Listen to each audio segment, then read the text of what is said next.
अभी मार्केट में एक नया ट्रेंड हो गया कि अभी फ्रेशर जो है ना वो एमकॉम के बाद हो रहा है। जैसे कि मेरी जहाँ कंपनी थी पीडब्ल्यूसी, वहाँ पर फ्रेशर को भी हायर कर देते हैं। Now they have upgraded to MCom, master जो बंदे किए हुए हैं उसको ले रहे हैं।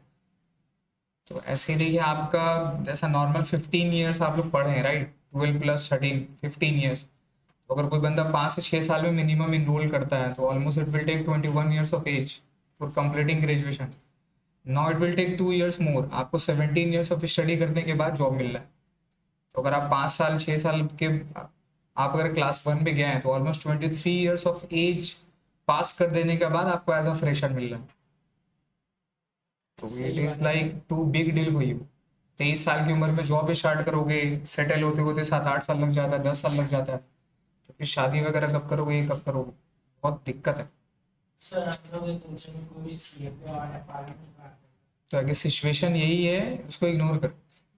नहीं सर, अगर सिचुएशन यही है कि सिचुएशन यही है, देखिए अगर सिचुएशन यही है कि कुछ कोर्स वगैरह साथ साथ पैरेलली करना चालू कर दीजिए। और अगर आज के टाइम में भी आईटी का दौर है, अगर आईटी का रिलेटेड कुछ सर्टिफिकेशन वगैरह ऐसा कुछ सोचते हो, कुछ पैशन वगैरह है, तो आगे काम आने वाला है। बस आगे का टाइम में जितना भी ट्रेडिशनल वर्किंग वगैरह है ना, ये सब ऑटोमेट हो जाएगा। इवन हमारा भी जो काम है वो ऑटोमेट ही हो रहा है, ऑलमोस्ट एवरीथिंग इज ऑटोमेट हो चुका है, आगे भी हो जाएगा। देखिए सर स्टार्ट करिए, परक्यूजिट में आइए। सर पढ़िए परक्यूजिट हमारा क्या है। तो परक्यूजिट मैंने आपको बताया था कि परक्यूजिट में क्या होता है, बताइए पहले क्या था सर, अलावेंस, रिटायरमेंट बेनिफिट और परक्यूजिट। अलावेंस में क्या होता है, जो भी आपको खर्च करना है उस खर्चे के लिए क्या करता है सर, आपका जो एम्प्लॉयर है वो आपको पैसा देता है। क्लियर है। आपको रेंट पे रहना है, हाउस रेंट अलावेंस देगा। आपको गाड़ी चाहिए, कार अलावेंस देगा। आपको हेल्पर चाहिए, हेल्पर अलावेंस देगा। असिस्टेंट के लिए असिस्टेंट अलावेंस चाहिए। आपको ट्रेनिंग चाहिए, आपको पीडी अलावेंस देता है, प्रोफेशनल, ठीक है, पर्सनल डेवलपमेंट अलावेंस देता है, पीडीए बोलते हैं उसको।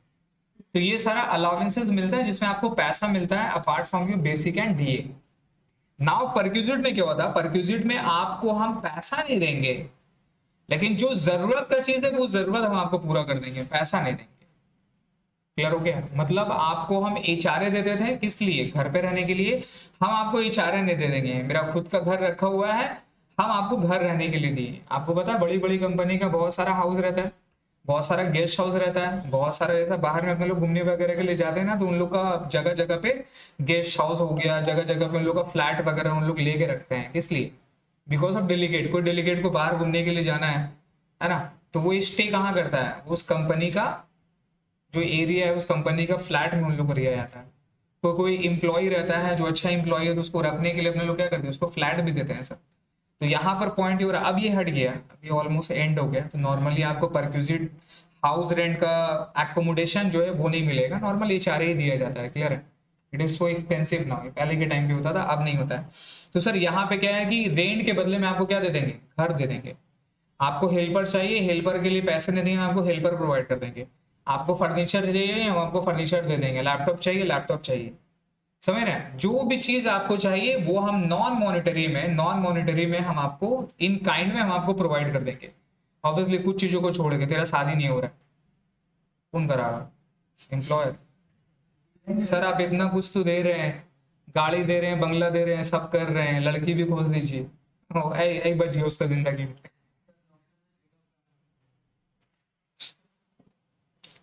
अब वो ज्यादा क्यों बोलता है, चुप रहा कर। देखिए क्लियर हो गया सर। तो कुछ चीजों को छोड़ के ऑब्वियसली जो जो देने लाइक जो चीजें हैं वो सब आपका एम्प्लॉयर आपको प्रोवाइड कर देगा। लेकिन अब ये जो प्रोवाइड कर रहा है, ये जो प्रोवाइड कर रहा है, अब देखिए यहाँ स्ट्रैटेजी देखिए, अगर अलाउंस दे रहा तो पैसा में था वैल्यू, पैसा में वैल्यू था तो वो टैक्सेबल हो जा रहा था। लेकिन अब यहाँ पर टैक्स बचाने के लिए जो एम्प्लॉय क्या कर रहा है ना, वो एम्प्लॉय से डिमांड कर रहा है कि सर एक काम करिए, आप वो घर रेंट पे रह के हमको दे दीजिए। कौन दे रहा, आप वो घर रेंट पे लेके मेरे को दे दीजिए। तो आप हमको एक एज अ हाउस प्रोवाइड किए। अब वो हाउस का तो कोई वैल्यू है, लेकिन वैल्यू कितना है वो तो पता नहीं है, इसलिए ये क्या हो जा रहा था, टैक्सेबल नहीं हो पा रहा था in the hand of employee under the head salary. समझ में आ रहा है स्मार्टनेस, चीज समझिए। अलाउंस मिल रहा तो मॉनेटरी वैल्यू है, पैसा में आ गया तो सैलरी में ऐड हो जा रहा था। अब ये आपको लैपटॉप दे दे रहा है, या आपको फर्नीचर दे दे रहा है, या आपको ये दे दिया, राइट, इन काइंड में दे रहे हैं, तो उसका वर्थ सही से समझ में नहीं आ रहा है और इसके बारे में प्रोविजन नहीं बना था, इसको अपने लोग क्या कर दे रहे थे, एग्जेम्प्ट हो जा रहा था, टैक्सेबल नहीं हो रहा था। तो अब यहाँ पर गवर्नमेंट क्या बोला कि अगर आप इन काइंड में भी दे रहे हैं तो उसका सर्टेन वर्थ तो होगा कि वर्थ नहीं होगा, वर्थ तो होगा। अगर मैं ये सामान का दाम बोलूँ, सामान का दाम है कि नहीं है ना। तो जितना भी इन काइंड है जिसको अपने लोग मनी में तोल सकते हैं, मनी में तोल सकते हैं, उसको मॉनेटरी वैल्यू बोलते हैं, राइट। तो इसका मेरा मॉनेटरी वैल्यू है, समझ रहे हैं।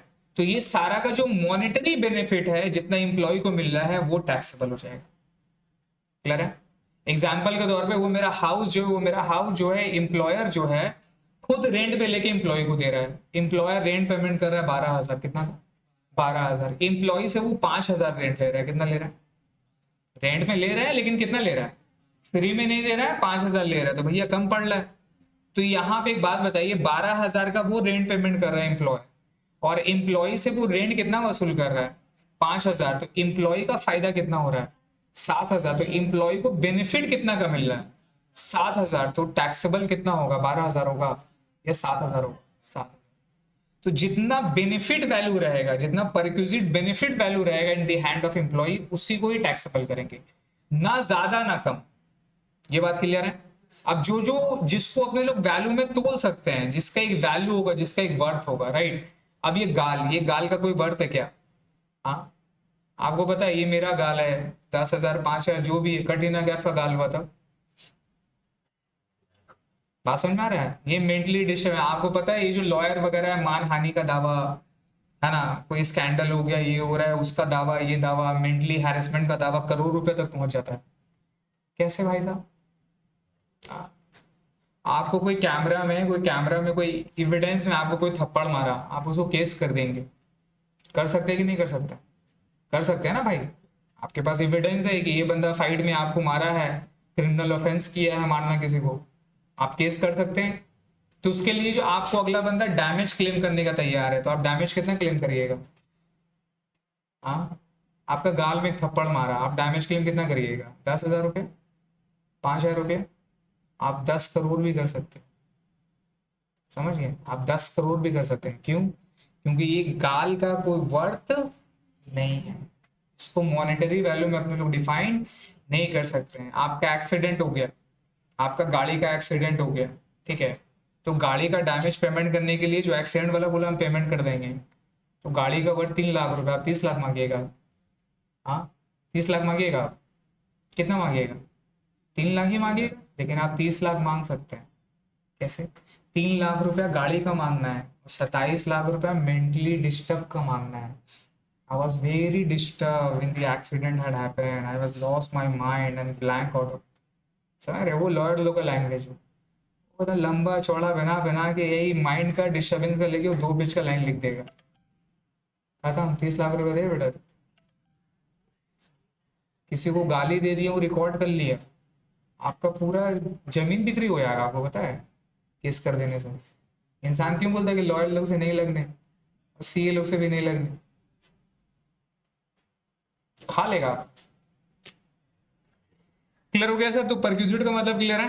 नाउ पढ़िए परक्यूजिट यहाँ पे क्या लिखा हुआ है। Under allowance employee fix a sum of money to his employee. For instance, house rent allowance rupees 5,000 would mean that the employer is given a sum of rupees 5,000 to the employee to meet expenditure of house rent. Clear है। लेकिन perquisite में क्या है, in perquisite instead of giving any sum of money the employer would give a benefit generally non monetary to the employee. कौन सा value में देगा, non monetary to the employee. For instances instead of giving the employee a sum of rupees 5,000 employer would provide him in accommodation to live in. Accommodation का मतलब जगह, ठीक है, रहने का जगह, उसको अपने लोग एकोमोडेशन बोलते हैं। नाउ एकोमोडेशन हमारा पढ़ना है सर, परक्यूजिट में हमारा जो हॉट टॉपिक है वो एकोमोडेशन। क्लियर है। एकोमोडेशन का मतलब क्लियर हो गया क्या मतलब होता है, ठीक है। अब इसमें क्या है, इसमें सर 2 तरह का एकोमोडेशन होता है। एक होता है रेंट फ्री एकोमोडेशन और एक होता है accommodation provided eight concessional rate. कौन सा रेट, ये समझे, 2 तरह का होगा। मतलब एक तो एम्प्लॉयर आपसे कोई रेंट नहीं ले रहा है, पूरा का पूरा आपको फ्री में रहने दिया, और दूसरा एम्प्लॉयर आपसे क्या ले रहा है सर, रेंट ले रहा है। तो दोनों में टैक्सेबिलिटी क्या होगा, सिर्फ आराम से माइंड पे सोचना है, ये पूरा लॉ है, इसको जस्ट माइंड पे सोचना है, ये बन जाएगा। 12,000 रुपए में इंप्लॉयर रेंट में दिया,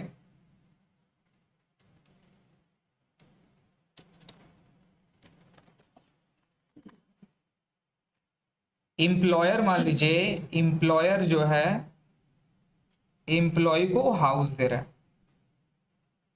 ठीक है, रहने के लिए हाउस दे रहा है। ये 12,000 रुपया अगला पार्टी को ये मेरा 12,000 रुपया का पेमेंट कर रहा है, ठीक है। ये हाउस का कितना पेमेंट कर रहा है, 12,000 रुपया, और इससे कोई भी रेंट नहीं ले रहा है, इससे कोई भी रेंट नहीं ले रहा है। तो यहां पर क्या होगा, रेंट प्रोवाइडेड एट फ्री, है ना। यहाँ क्या बोलेंगे, free accommodation, perquisite value of free accommodation, rent free accommodation, यहाँ कोई रेंट नहीं लग रहा है, क्लियर है। ये पहला कंडीशन हो गया। तो यहां पर आपको परक्यूजिट वैल्यू निकालना है और किसका, रेंट फ्री एकोमोडेशन का। क्या निकालना बताइए, रेंट फ्री एकोमोडेशन, ठीक है। एक हो गया कि एम्प्लॉयर रेंट में लेके दे रहा है, एक है कि एम्प्लॉयर कोई रेंट में नहीं ले रहा है, उसका खुद का प्रॉपर्टी है, उसका खुद का प्रॉपर्टी, और वो फ्री पे रहने के लिए दे रहा है। तो क्या यहाँ पे 12,000 रुपए टैक्सेबल होगा, नहीं होगा, उसका एक वर्थ निकाला जाएगा। वो वर्थ क्या है, वो वर्थ डिपेंड करता है पॉपुलेशन पे, किससे बताइए, उस जगह का पॉपुलेशन कितना है। तो नॉर्मली अगर वर्थ अगर आप पकड़ो 15% ऑफ सैलरी, क्या बताओ, 15% ऑफ सैलरी, मतलब इंप्लॉय का जितना सैलरी मिल रहा है उसका 15%, उसका 15% क्या होगा बताइए, perquisite value of rent free accommodation, ठीक है। कितना परसेंट है, 15%। और अगर इंप्लॉयर रेंट पे लेके दे रहा है, किस पे लेके दे रहा है, रेंट पे लेके दे रहा है, तो यहाँ 15% ऑफ सैलरी और हायर चार्जेस, और बताइए क्या, hire charges, whichever is higher, दोनों में से क्या है सर, जो ज्यादा हो रहा है। अब ये बंदा का 1 लाख रुपए सैलरी मिल रहा है, तो 1 लाख का 15% कितना होता है बताओ, 15% ऑफ 1 लाख, तो 15,000 रुपया इसका परक्यूजिट वैल्यू निकल रहा है 15% के हिसाब से। और इंप्लॉयर जो है वो हायर चार्जेस करके कितना में दे रहा था, 12,000, तो दोनों में से ज्यादा कौन सा, 15,000। तो हमारा परक्यूजिट वैल्यू टैक्सेबल कितना होगा, परक्यूजिट वैल्यू टैक्सेबल हो जाएगा 15,000, क्लियर है। अब इंप्लॉयर अगर फ्री में दे रहा है, फ्री में दे रहा है, तो पूरा 15,000 का बेनिफिट मिल रहा है, किसको बेनिफिट मिल रहा है, एम्प्लॉय को, इतना टैक्सेबल कर देंगे। अब इंप्लॉयर इससे 5,000 रुपए ले रहा है, कितना ले रहा है सर, तो रेंट इससे ले रहा है रिम्बर्समेंट, क्या बोलेंगे, रेंट रिम्बर्समेंट इससे 5,000 ले रहा है, तो कितना इस इंप्लॉय को कितना का बेनिफिट मिल रहा है, तो टैक्सेबल कितना होगा 10, क्लियर है, समझ में आ रहा है। तो यही सीन अपने को समझना है सर। चलिए अपने लोग चलते हैं, पढ़िए। तो सबसे पहले क्या है सर, रेंट फ्री एकोमोडेशन मिला यहाँ पे, रेंट फ्री एकोमोडेशन। अब रेंट फ्री एकोमोडेशन में याद रखिएगा अगेन भाई, गवर्नमेंट एम्प्लॉय, कौन सा एम्प्लॉय, गवर्नमेंट एम्प्लॉय, तो उसके लिए टैक्सेबल क्या होता है, सिर्फ लाइसेंस फीस। क्या बताइए, आपको पता है रेलवे क्वार्टर, रेलवे के जो भी एम्प्लॉय क्या बोलते हैं उसको, गवर्नमेंट एम्प्लॉय। रेलवे क्वार्टर देखें, ये हमारे पास में ही है, सियालदह के पास में, देखें रेलवे क्वार्टर दुनिया का बना है। तो जो रेलवे क्वार्टर में जो एम्प्लॉय रह रहे हैं वो कौन है, government employee. Railway employee means government employee, right. तो उनको भी तो एक घर दिया हुआ है, वो घर कौन दिया, गवर्नमेंट दिया। वो घर कौन दिया, गवर्नमेंट दिया। दो रेंट पे दिया, रेंट काफी मिनिमल है, मान लीजिए 1,000 रुपए का रेंट है, समझ गया। लेकिन वो तो बेनिफिट मिल रहा है, किसको बेनिफिट मिल रहा है, एम्प्लॉय को। तो गवर्नमेंट एम्प्लॉय अगर रहेगा तो वहां पे टैक्सेबल क्या होता है, लाइसेंस फीस। क्या टैक्सेबल होगा, मतलब जितना गवर्नमेंट उसे फीस जो चार्ज कर रहा है, 1,000 रुपए जो ले रहा है, 1,200 रुपए ले रहा है, वही उसका वर्थ टैक्सेबल होगा, ना उससे ज्यादा ना उससे कम। चीज क्लियर है। तो गवर्नमेंट एम्प्लॉय के लिए याद रखिएगा सिर्फ लाइसेंस फीस। तो यहाँ पर भी बेनिफिट मिल रहा है, इसलिए कि बड़े बड़े आईएएस ऑफिसर, ये जितने भी पॉलिटिशियन वगैरह, इन लोगों को अगर घर वगैरह रहने के लिए दिया जाता है तो उसमें टैक्सेबल क्या होता है, लाइसेंस फीस। नेक्स्ट में सर होटल एकोमोडेशन, इस चीज को समझिए।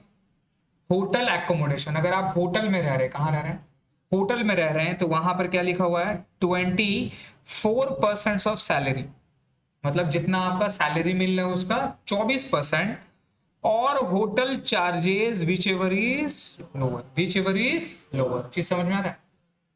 तो आपको पता है कि अगर आप यहाँ पे रहते हैं तो अगर आप यहाँ से अगर बाहर पे जॉब लगता है, क्या लगता है आपका? जॉब लगता है। तो आपको पता होगा कहीं पर भी जॉब में अगर आपको लगता है ना, तो 15 डेज के लिए पहले एकोमोडेशन कौन प्रोवाइड करता है? ऑफिस पर। पता है आपको? अगर आप किसी भी कंपनी में जॉब करते हैं और वो कंपनी से अगर आप शिफ्ट कर रहे हैं, अगर आप सेम सिटी में आपका घर है, तब तो नहीं देगा आपको। लेकिन आपका घर अगर दूर पे है और दूसरा सिटी में आप शिफ्ट कर रहे हैं, तो सिंस आपको वहां पे तो अपने लिए तो घर खोजना होगा, एचआरए तो वो आपको देगा। लेकिन 15 डेज के लिए वो आपको होटल में स्टे भी देता है, बड़ी बड़ी कंपनी। किस लिए बताइए? ताकि 15 दिन में आपको घर को एटलीस्ट ढूंढ पाए। बात समझ रहे हैं? आपको वो 1 महीना के लिए बुलाया है कि भैया आपको आज है, आपको बोला कि मंडे से ज्वाइन करो, आपको बोला वेडनेसडे से ज्वाइन करना है, तो आप तुरंत दौड़ के चले गए। तो भैया 2 दिन में घर कहाँ से मिलेगा आपको? घर मिलेगा? घर नहीं मिलेगा। दिन 15 दिन के लिए होटल में रहना है, फिर आप घर खोल लिए 15 दिन के अंदर में, फिर आप घर पे स्टे करिए। तो वो जो 15 डेज का वो जो आपको होटल पे स्टे करने दे रहा है, उसका भी पैसा कौन देगा? आप दीजिएगा? एम्प्लॉयर देगा। तो एम्प्लॉयर देगा तो आपके लिए क्या है? परक्यूजिट है। क्या है बताइए? परक्यूजिट है। तो क्या टैक्सेबल करेंगे? 24% ऑफ सैलरी और hotel charges whichever is. ठीक है। नॉर्मली होटल चार्जेस तो आपको पता नहीं चल पाएगा, एम्प्लॉयर तो आपको बताएगा नहीं होटल चार्जेस, तो क्या होगा? 24% ऑफ सैलरी अपने लोग क्या कर देते हैं? टैक्सेबल कर देते हैं। लेकिन इसका भी कंडीशन है, इसका भी कंडीशन ये है, नीचे में पढ़ते हैं अपने लोग। होटल का कंडीशन ये यहाँ पे, ये देखिए क्या लिखा है? The accommodation of perquisite will not be calculated if the employee is provided such accommodation for a period not exceeding 15 days on transfer from one place to another place. तो इसलिए कोई भी अगर बड़ा कंपनी अगर आपको स्टे करने के लिए देता है तो 15 दिन से ज्यादा का स्टे नहीं देता है, बिकॉज इसके वजह से आपका क्या होगा सर? टैक्सेबिलिटी लग जाता है। तो याद रखिएगा, किसी भी कंपनी में अगर आप यहाँ से बाहर में जॉब करने जाते हो, बड़ी कंपनी रहेगी, तो आपको 15 डेज का होटल में स्टे देता है। क्लियर है? आगे फिर पढ़िए क्या लिखा है दूसरा वाला। देखिए दूसरा वाला क्या लिखा है फिर। अब आइए अदर्स में। जब अदर्स में आ रहे हैं तो अदर्स में क्या लिखा है बताइए। देखिए रेंट फ्री एकोमोडेशन है। रेंट फ्री एकोमोडेशन का मतलब इंप्लॉय से कोई रेंट नहीं लिया जा रहा। लेकिन अब यहां पर पॉइंट ये है कि वो जो घर है जो इंप्लॉय को दे रहे हैं, वो घर इंप्लॉयर का खुद का है या इंप्लॉयर वो घर किसी और से रेंट पे लेके दिए। चीज क्लियर है? तो अगर वो घर खुद इंप्लॉयर का है, किसका बताइए? वो घर खुद इंप्लॉयर का है, तो भैया रेंट तो दे रहा नहीं है। पता कैसे चलेगा? पता यहां पर पकड़ेंगे पॉपुलेशन। अगर उस शहर का जो आबादी है, विद इन जो आपका जुरिडिक्शन आबादी है 10 लाख से कम है, तो सैलरी का कितना परसेंट? 7.5%। 10 से 25 लाख है तो सैलरी का कितना परसेंट? 10%। और ग्रेटर देन 25 लाख है, ग्रेटर देन 25 लाख है तो सैलरी का कितना परसेंट? 15%। कुछ नहीं बोलेगा, कुछ नहीं बोलेगा। अगर पॉपुलेशन के बारे में कुछ नहीं बोलेगा तो क्या एज्यूम करिएगा? आपको सिटी का नाम दे दिया, सिटी का नाम कोलकाता, मुंबई, दिल्ली बोल दिया, तो कितना परसेंट मारिएगा? 15%। भैया कलकत्ता में आबादी कितना है? 20 लाख। कितना आबादी है कलकत्ता में? तो सिर्फ मडियापुर में घुस जाना, 25 लाख से ज्यादा तो वहीं मिल जाएगा। समझ गए? हाँ, कहाँ हो तुम? जड़ा वो तो उतना दूर मत जा, नाखेड़ लांगा चल जाएगा। राजा बाजार, राजा बाजार नाखेड़ लांगा में जाके तो सरबत गली है, वहां चल जाओ। शरबत पिला के नशा में तुमको ऐसा अंदर अंदर घुसाएगा ना बाबू, तुम आबादी काउंट करने भूल जाओ। इतना आबादी है वहां पर। किस तरह का? इसको चुसाई है वीडियो में, सॉरी बोल रहे हैं, बट एक लड़का है बहुत उंगली कर रहा है मेरे को। देखिए सर 15% ऑफ सैलरी, तो अगर कुछ नहीं बोलेगा तो क्या करेंगे? 15% ऑफ सैलरी। क्लियर है? ये अगर सिटी के एरिया का नाम दे दिया तो भी कितना परसेंट? 15%। तो एक चीज तो समझ में आ गया कि अगर house owned by the employer रहेगा तो एम्प्लॉय के हैंड में टैक्सेबल कितना होगा? 15% ऑफ सैलरी। क्लियर है? सैलरी का मतलब समझेंगे अपने लोग। नेक्स्ट में उसके बाद अगर एकोमोडेशन टेकन ऑन रेंट है, किसमें लिया सर? अगर रेंट पे है, मतलब कौन रेंट पे लिया? मालिक है by employer. Accommodation taken on rent by employer. Rent में कौन ले रहा है? एम्प्लॉयर ले रहा है, मतलब एम्प्लॉय से इतना प्यार है कि खुद भाड़े पे लेके उसको फ्री में रहने के लिए दे रहा है, समझ रहा है।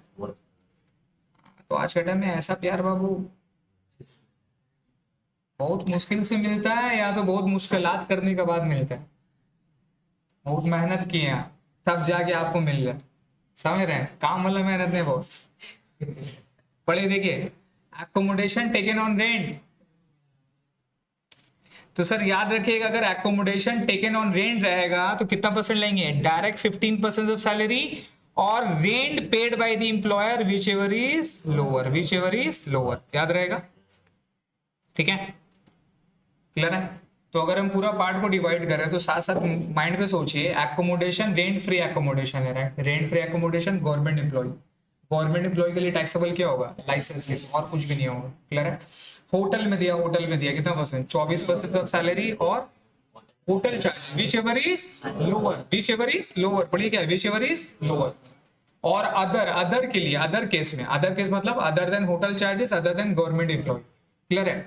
उस केस में क्या है कि अगर हाउस ओन्ड है या हाउस रेंटेड, अगर हाउस ओन्ड है तो सर यहाँ आबादी के ऊपर डिपेंड है, 25 लाख से ज्यादा 15%, 10 से 25 10%, 25 10 से कम तो कितना परसेंट, 7.5%, कुछ नहीं बोला तो कितना परसेंट, 15% ऑफ सैलरी। अगर house owned by the employer है, अगर हाउस ओन नहीं है sir, house rented by employer है, मतलब हाउस रेंट पे लिए एम्प्लॉयर और एम्प्लॉय को फ्री पे दे रहा है, राइट, तो यहाँ पर क्या होगा बताइए, 15% ऑफ सैलरी, और जितना एम्प्लॉयर रेंट दे रहा है किसके लिए, वो हाउस के लिए, किसको, एम्प्लॉय को, थर्ड पार्टी को, किसको बताइए, थर्ड पार्टी को, विच एवर इज लोअर, वही हमारा क्या होगा, perquisite value of rent free accommodation.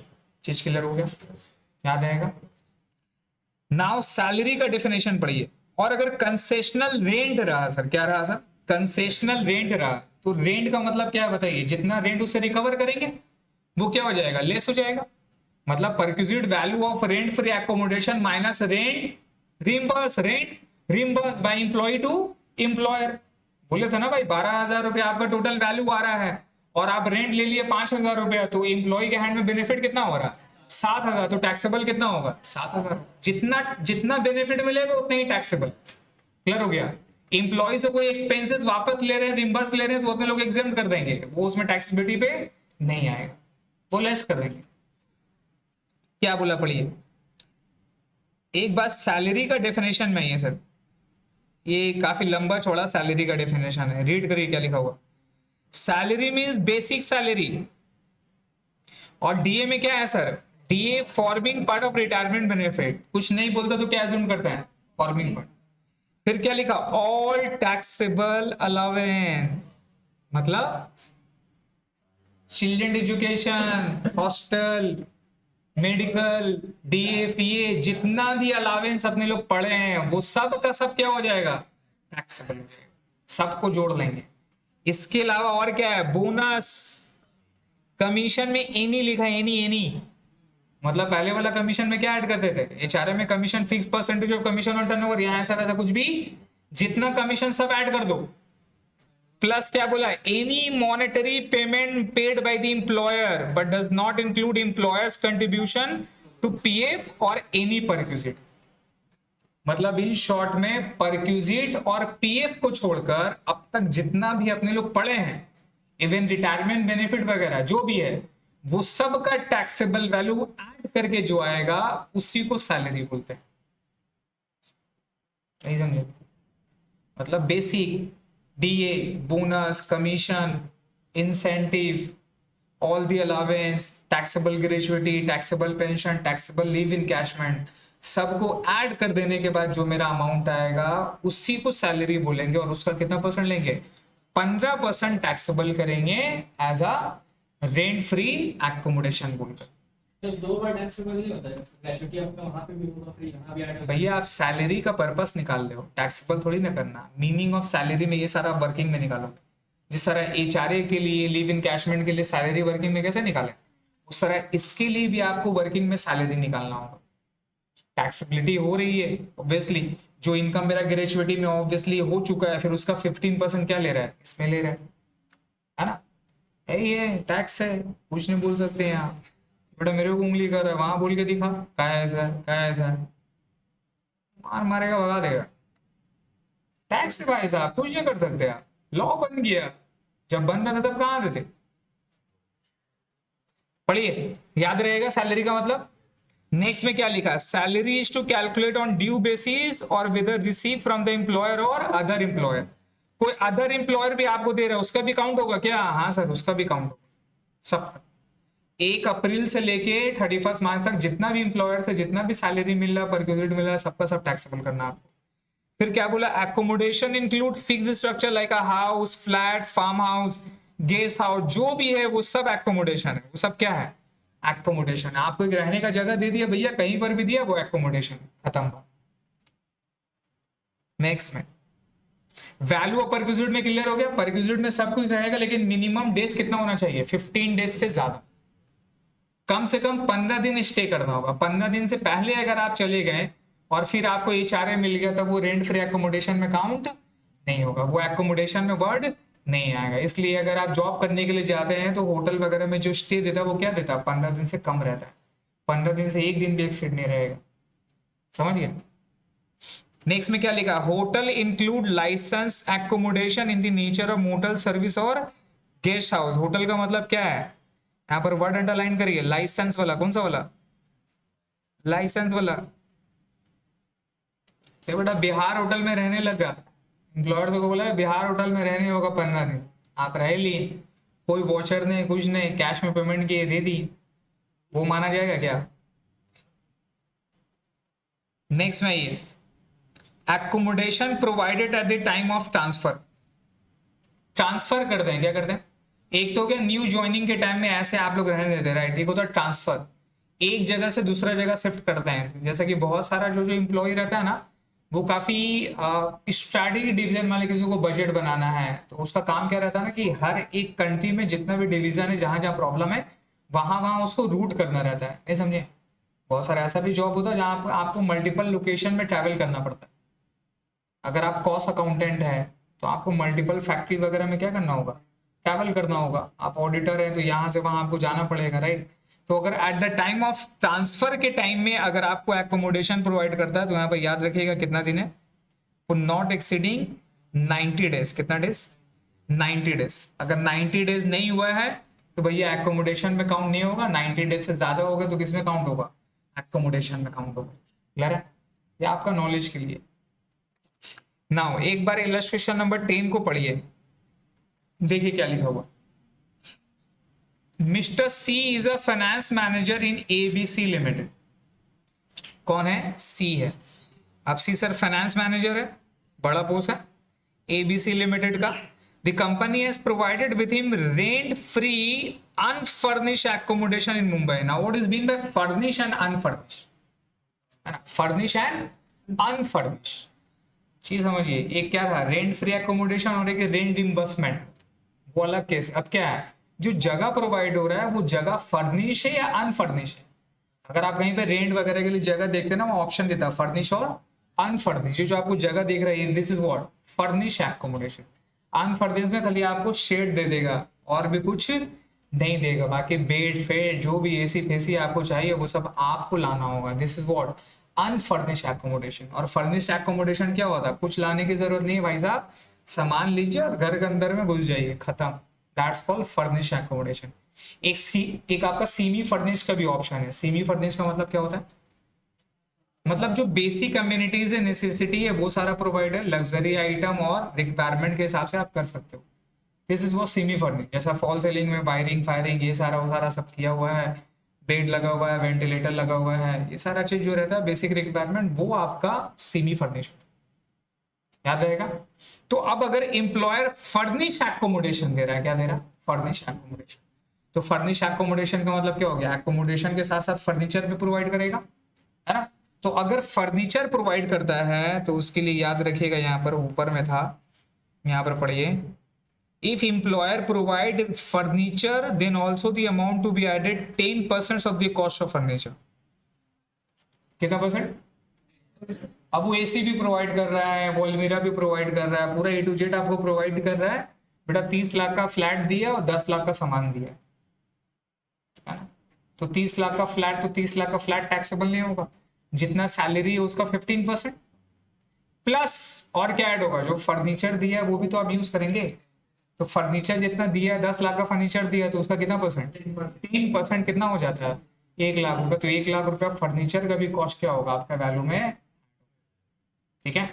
अब वो फर्नीचर भी भाड़े पे लेके दिया है, तो फर्नीचर भी भाड़े पे लेके दिया है, तो भैया जितना भाड़ा पेमेंट कर रहा है, जितना भाड़ा पेमेंट कर रहा है, कौन पेमेंट कर रहा है, एम्प्लॉयर वाला वैल्यू ऐड होगा। तो यहाँ लिखेगा और, ये ऑफ को काट के ना और करिए वहां पे, ये और होगा, ये और होगा, और hire charges as the case में बी, और hire charges as the case में बी। चीज समझ में आ रहा है। तो अगर हम यहां पर अगर हम बोलें तो अपने लोग क्या सीखें, अगर परक्यूजिट वैल्यू अगर रहा rent free accommodation, rent free accommodation तो क्या आ जाएगा 15,000। और अगर परक्यूजिट वैल्यू रेंट रिम्बर्समेंट है, मतलब एट कंसेशनल रेट में, कौन सा रेट में, तो जितना इंप्लॉय से रेंट ले रहे वो मेरा माइनस हो गया, ये हमारा 10,000 रुपया। या आप मान लीजिए कि परक्यूजिट वैल्यू वो मेरा हायर चार्जेस में रेंट में दे रहा है, तो भैया क्या लेंगे, ये आपका पीवी और hire charges whichever is higher, ये मेरा पीवी वैल्यू हो गया, है ना।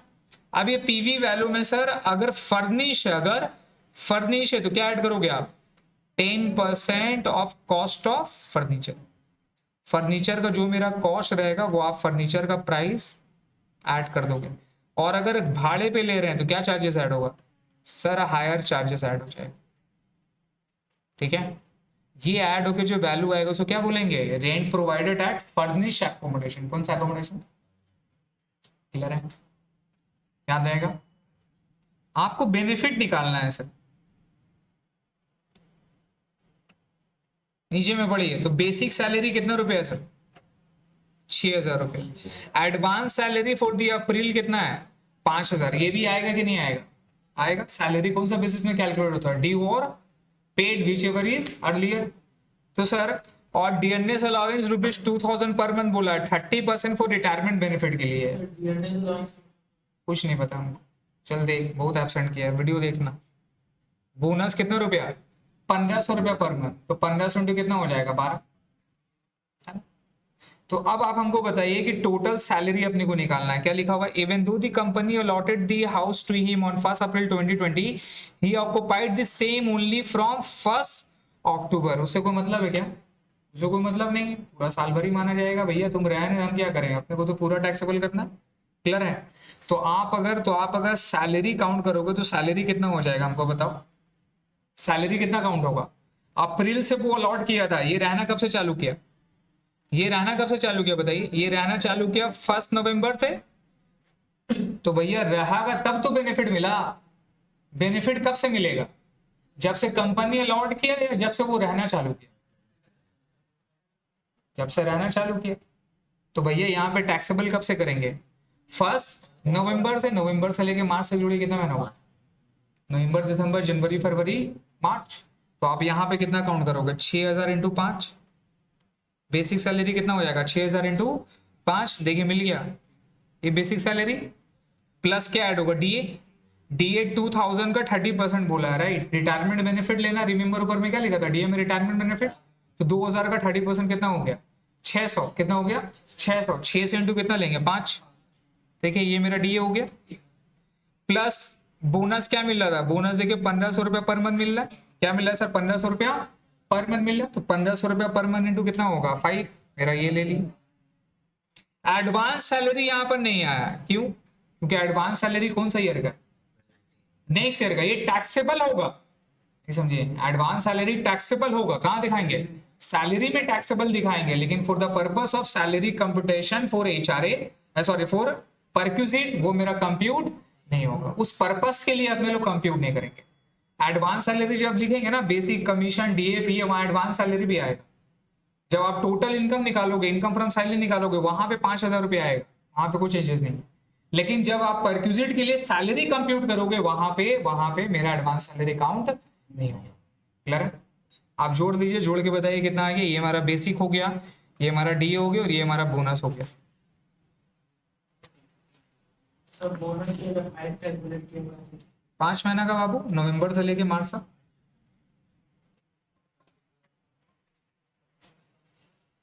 तो 15% ऑफ कितना पे हो जाएगा? नहीं, टोटल अमाउंट कितना आ रहा?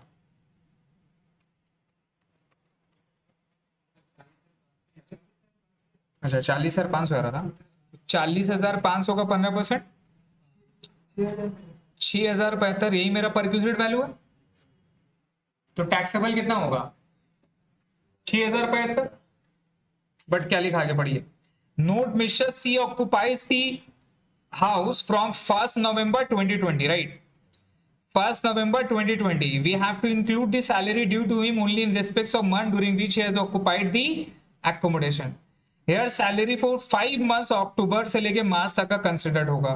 Advance salary for April 2020 drawn during the year is not considered because it falls in respects of period beyond the relevant previous year. इस तरह का नोट लिखना पड़ेगा आपको। टैक्स में कोई चीज ले रहे हैं, कोई चीज नहीं ले रहे हैं, कुछ कंफ्यूजन है, तो उसके लिए वर्किंग नोट आपको लिखना है। जितना ज्यादा वर्किंग नोट लिखिएगा, अंग्रेजी जितना ज्यादा अच्छा होगा, टैक्स में नंबर उतना ज्यादा मिलता है। ठीक है, अब यहां पर आइए सर, इलस्ट्रेशन नंबर 11 में क्या बोला? आप क्या लिखा पढ़िए। Using the data given in the above previous illustration compute the value of perquisite if mister C required to pay a rent of ₹1,000 per month to the company for the use of accommodation. क्या बोल रहा है? Required to pay a rent of ₹1,000 per month to the company for the use of accommodation. अब यहां पे क्या हो जाएगा बोलिए? 6,000 रुपए रेंट पेमेंट कर रहा था और उससे लेस कितना हो जाएगा? 1,000 कैसे भैया? 1,000 पर मंथ है। अबे 5 महीने का ना करेंगे बाबू, कितना महीना का होगा वो? रह रहा कितना महीना? 6,075 रुपया उसका टैक्सेबल हो रहा था 15% सैलरी का। आप काउंट करो ना सर, 15% सैलरी था ना हमारा। क्या था देखिए, एकोमोडेशन टेकन ऑन रेंट है ना, ये वाला कंसेशन रेंट है। तो 15% ऑफ सैलरी और लेस क्या कर देंगे? जितना रेंट उससे रिम्बर्स हो रहा है। तो रेंट कितना ले रहे हैं कंपनी उससे? 5,000 ले रहा है, तो 6,075 माइनस क्या हो जाएगा? 6,075 देखिए माइनस करिए, क्या लिखा हुआ है चेक करो यहाँ पे। Value of rent free accommodation कितना है? 6,075, और rent paid by the employee कितना पेमेंट किया? 5,000। तो टैक्सेबल कितना होगा? क्लियर है? ये क्या बोलना है? Perquisite value of unfurnished accommodation given at concessional rate. कौन सा रेट? फ्री में दिया क्या? तो यहाँ वर्ड क्या होगा? रेंट फ्री एकोमोडेशन होगा क्या, या फिर accommodation provided eight concessional rate? Word भी होता है ना सर, टैक्स में देखिए वर्ड का ही खेला है, वर्ड आपको सही से समझना है। क्लियर है? आगे वाला इलस्ट्रेशन नंबर पढ़िए।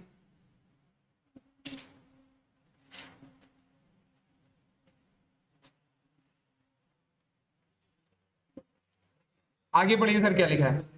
Illustration number 12, using the data given in illustration number 1 compute the value of perquisite if ABC limited. क्या लिखा हुआ? If ABC limited has taken this accommodation on lease rent of ₹1,200 per month. मतलब employer क्या कर रहा है? Rent पे लेके दे रहा है। किसको रेंट पे लेके दे रहा है? सी को। समझ में आ रहा है? तो इंप्लॉयर रेंट पेमेंट कर रहा है, कितना रुपए का रेंट पेमेंट कर रहा है? 1,200। तो अपने लोग जब इंप्लॉयर रेंट पे लेके दे रहा है तो अपने लोग क्या सीखे थे यहाँ पे? ये वाला अप्लाई होगा। कौन सा वाला?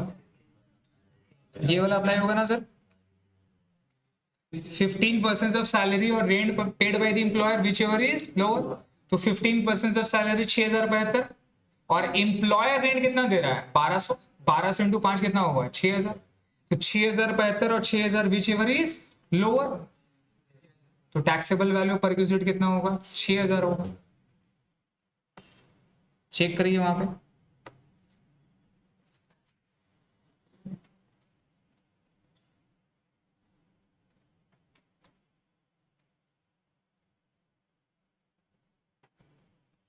चेक करिए सर, है वैल्यू ऑफ रेंट फ्री। अब यहां पर वर्ड देखिए, वर्ड मैंने क्या लिखा? Value of rent free unfurnished accommodation. कौन सा ये?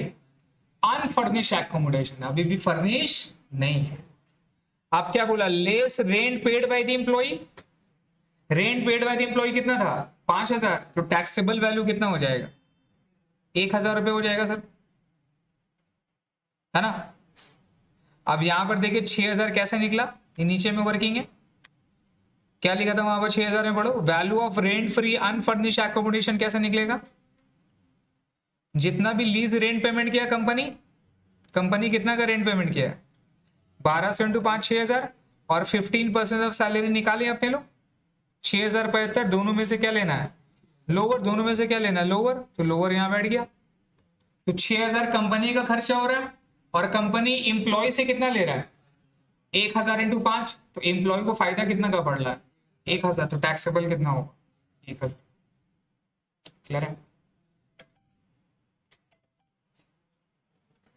चलिए क्वेश्चन नंबर 13 बनाएंगे, पढ़िए 13 नंबर पढ़िए। Mister Baba has the following salary structure, basic salary 5000 per month, ये लेना है, डीए 3000 पर मंथ का 60% फॉर्मिंग पार्ट, तो कितना परसेंट लेंगे मतलब 1800, फिर entertainment allowance 1000 per month, fully taxable, फिर उसके बाद education allowance 500 per month, he has 3 children, तो 500 इंटू 3 इंटू 12, एम्प्लॉयर तो इसको पूरा 3 बच्चा का देगा, लेकिन अलाउंस में एग्जेम्पशन कितना का मिलेगा 2, 100 रुपए पर मंथ इंटू 2, पढ़े अपने लोग, तो लेस कर देंगे, लेस करके जो अमाउंट आएगा वो क्या होगा टैक्सेबल होगा।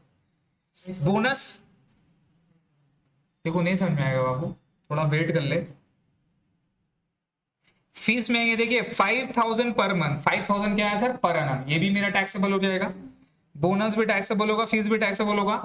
Professional tax of employee paid by the employer for the year by employer, यहां पर लिखे बाय एम्प्लॉयर, ये प्रोफेशनल टैक्स एम्प्लॉय का पेमेंट कौन पेमेंट कर रहा है बताओ, एम्प्लॉय का पेमेंट कौन कर दिया, एम्प्लॉयर पेमेंट कर दिया, तो हमको बताइए सर ये क्या है, ये क्या है, ये परक्यूजिट है, रिमेंबर ये क्या है, ये मेरा परक्यूजिट है, क्या होगा परक्यूजिट टैक्सेबल होगा, लेकिन क्या सैलरी में आएगा क्या, ये आएगा क्या प्रोफेशनल टैक्स आएगा क्या, ये प्रोफेशनल टैक्स नहीं आएगा, बिकॉज ये परक्यूजिट है, उसको देना चाहिए था, वो पेमेंट कौन कर दिया एम्प्लॉयर कर दिया। अगर आपको याद होगा तो अपने लोग नीचे में पढ़े थे राइट, ये अपने लोग पढ़ चुके हैं ना sir, perquisite taxable under section 17(2)(3), ये कौन से एम्प्लॉय के लिए, ये कौन से एम्प्लॉय के लिए बताइए, ये मेरा स्पेसिफाइड एम्प्लॉय के लिए, और स्पेसिफाइड एम्प्लॉय किसको बोलते हैं, अगर कोई भी कंपनी का डायरेक्टर है क्या है या शेयर होल्डर 20% से ज्यादा लेता है,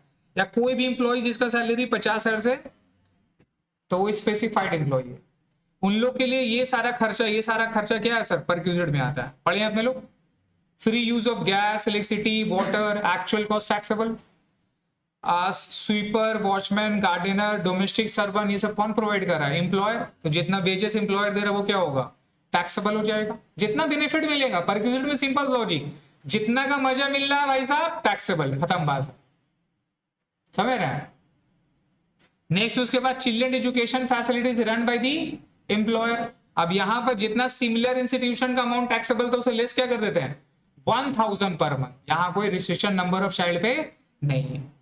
नेक्स्ट में देखिए परक्यूजिट टैक्सेबल 17(2)(4) में क्या लिखा, एम्प्लॉइज लायबिलिटी, किसका लायबिलिटी अंडरलाइन करिए वर्ड को, एम्प्लॉइज लायबिलिटी, लेकिन डिस्चार्ज कौन कर रहा है एम्प्लॉय, लायबिलिटी किसका है एम्प्लॉय का, लेकिन दे रहा है कौन एम्प्लॉय, तो ये तो परक्यूजिट हो गया ना सर, भैया खर्चा तेरा है उठा हम रहे हैं, तो गलत बात है, नहीं समझे, मतलब घर का खर्चा आपका दे रहे हम, तो भैया दाल में कुछ काला हो रहा है, अभी बॉस है तो भैया दे सकते, मालिक है मैं, पढ़िए क्या है, income tax paid by employer क्या हो जाएगा taxable, professional tax paid by employer taxable, electric bill paid by employer taxable, तो ये सारा जो भी एम्प्लॉय का लायबिलिटी अगर वो देगा तो टैक्सेबल कर देंगे, ठीक है। आगे अपने लोग सिर्फ ये वाला पढ़ना है अपने को, 17(2)(6) वाला पढ़ेंगे बाद में, आइए ऊपर आइए, तो ये हमारा आएगा क्या प्रोफेशनल टैक्स नहीं आएगा। अब क्या लिखा है, he has provided a rent free accommodation in Mumbai, कहां पे मिल रहा है तो भैया मुंबई का आबादी कितना है 25 लाख से नीचे है का, पढ़िए क्या बोला आपको बनाने के लिए, compute taxable value of accommodation in the hands of Mr. Baba in the following cases. The employer owns such accommodation. तो अगर employer own करेगा तो कितना परसेंट पॉपुलेशन के ऊपर डिपेंड था, रिमेंबर. लेकिन since the house located in Mumbai which is actually more than 25 lakhs, therefore perquisite value of unfurnished accommodation would be taxable at how much? 15% of salary. अब salary का basic meaning आपको निकालने के लिए वो पूरा निकालना पड़ेगा, समझ रहे हैं. ये क्वेश्चन सैलरी निकालने का, उसका निकाल के 15% कर देंगे, एक नंबर आ गया. दूसरा वाला क्या बोला? Employers hire such accommodation at a monthly rent of ₹900. तो क्या हो जाएगा? जितना एकोमोडेशन का प्राइस आ रहा है इनटू क्या कर देंगे, और क्या होगा बताइए? एम्प्लॉयर लीज रेंट में जितना पेमेंट कर रहा है विच एवर इज लोअर, वो मेरा आ जाएगा सेकंड वाला का आंसर. क्लियर है? चलिए इसको बनाते हैं जल्दी से. तो सबसे पहले वर्किंग में अपने लोग क्या निकालेंगे? वर्किंग में निकालेंगे salary for the purpose of accommodation. तो यहाँ पर नोट में सर पहले निकालिए salary.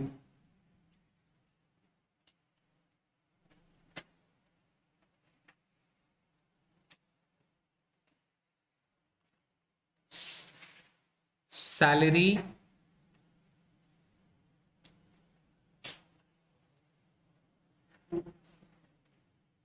for the purpose of accommodation.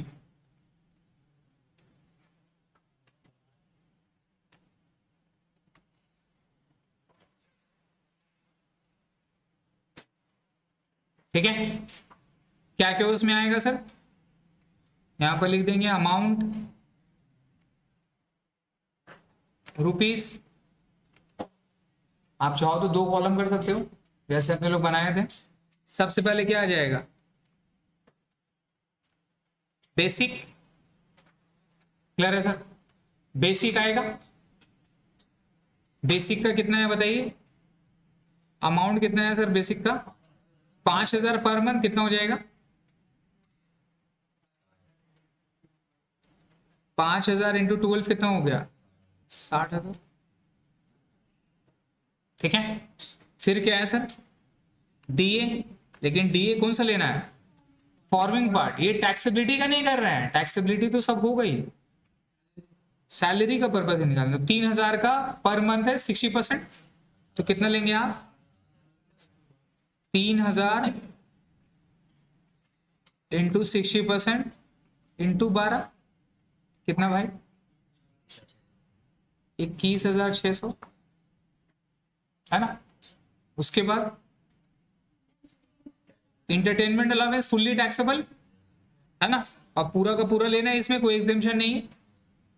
तो इंटरटेनमेंट अलाउंस लिखिए. कितना था भाई entertainment allowance? 1,000 per month into 12,000. फिर children education allowance 500 per month करके सर 3 बच्चा का दे रहा है. तो चिल्ड्रन एजुकेशन अलाउंस 500 रुपया पर मंथ. कितना बच्चा का? कितना हो गया? 18,000. इससे लेस कर देंगे. एग्जेम्पशन में कितना होता है? 100 इंटू 12 इंटू कितना जन का? 2 जन का. कितना हो गया? 2,400. लेस करके बाहर करो. कितना हो रहा? हाँ 15,600. क्लियर है?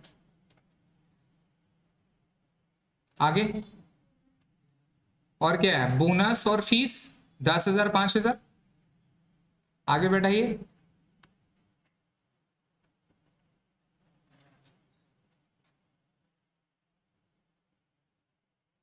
आगे बैठाइए सर. बोनस और फीस.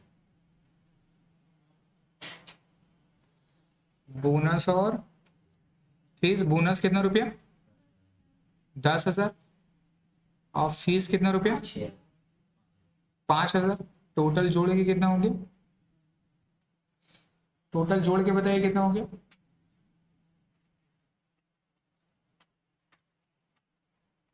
टोटल जोड़ दो भाई.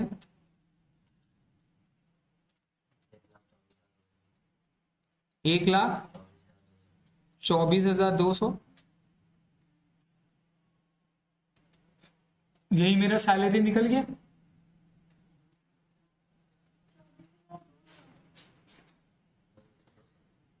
$1,24,200, यही मेरा सैलरी निकल गया सर, है ना? समझ में आ रहा है? तो अब एक नंबर नहीं निकल जाएगा, एक नंबर में वहां पे लिखिए, वहां पे लिखिए, मैं बोल रहा हूं तो एक नंबर में क्या लिखना है वहां पे, एक नंबर में वहां से उस तरह से यहाँ पे लिखिए, यहाँ एक नंबर पे, since the accommodation is located in Mumbai, since accommodation is located in Mumbai, accommodation कहाँ पे located है सर? मुंबई में। therefore perquisite value of rent free accommodation, perquisite value of rent free accommodation, ठीक है, सेमी कोलोन दीजिए, semi colon 2 dot, नीचे आइए, 15% of salary, 15% of salary, ठीक है। तो 15% ऑफ सैलरी निकाल लीजिए, 15% कितना हो जाएगा इसका, 15% ऑफ 1,24,200,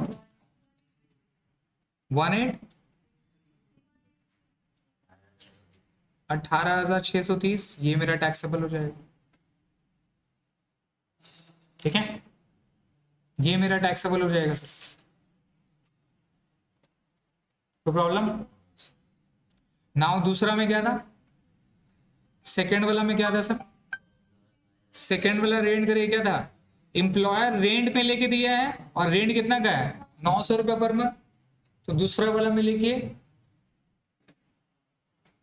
दूसरा वाला में लिखिए, since the accommodation provided eight concession rate, since the accommodation provided eight sorry, since the accommodation provided, concession तो नहीं ना, तो रेंट पे लेके दे रहा, provided by employer on taking rent, since the accommodation is provided by the employer on taking rent, lease rent, therefore perquisite value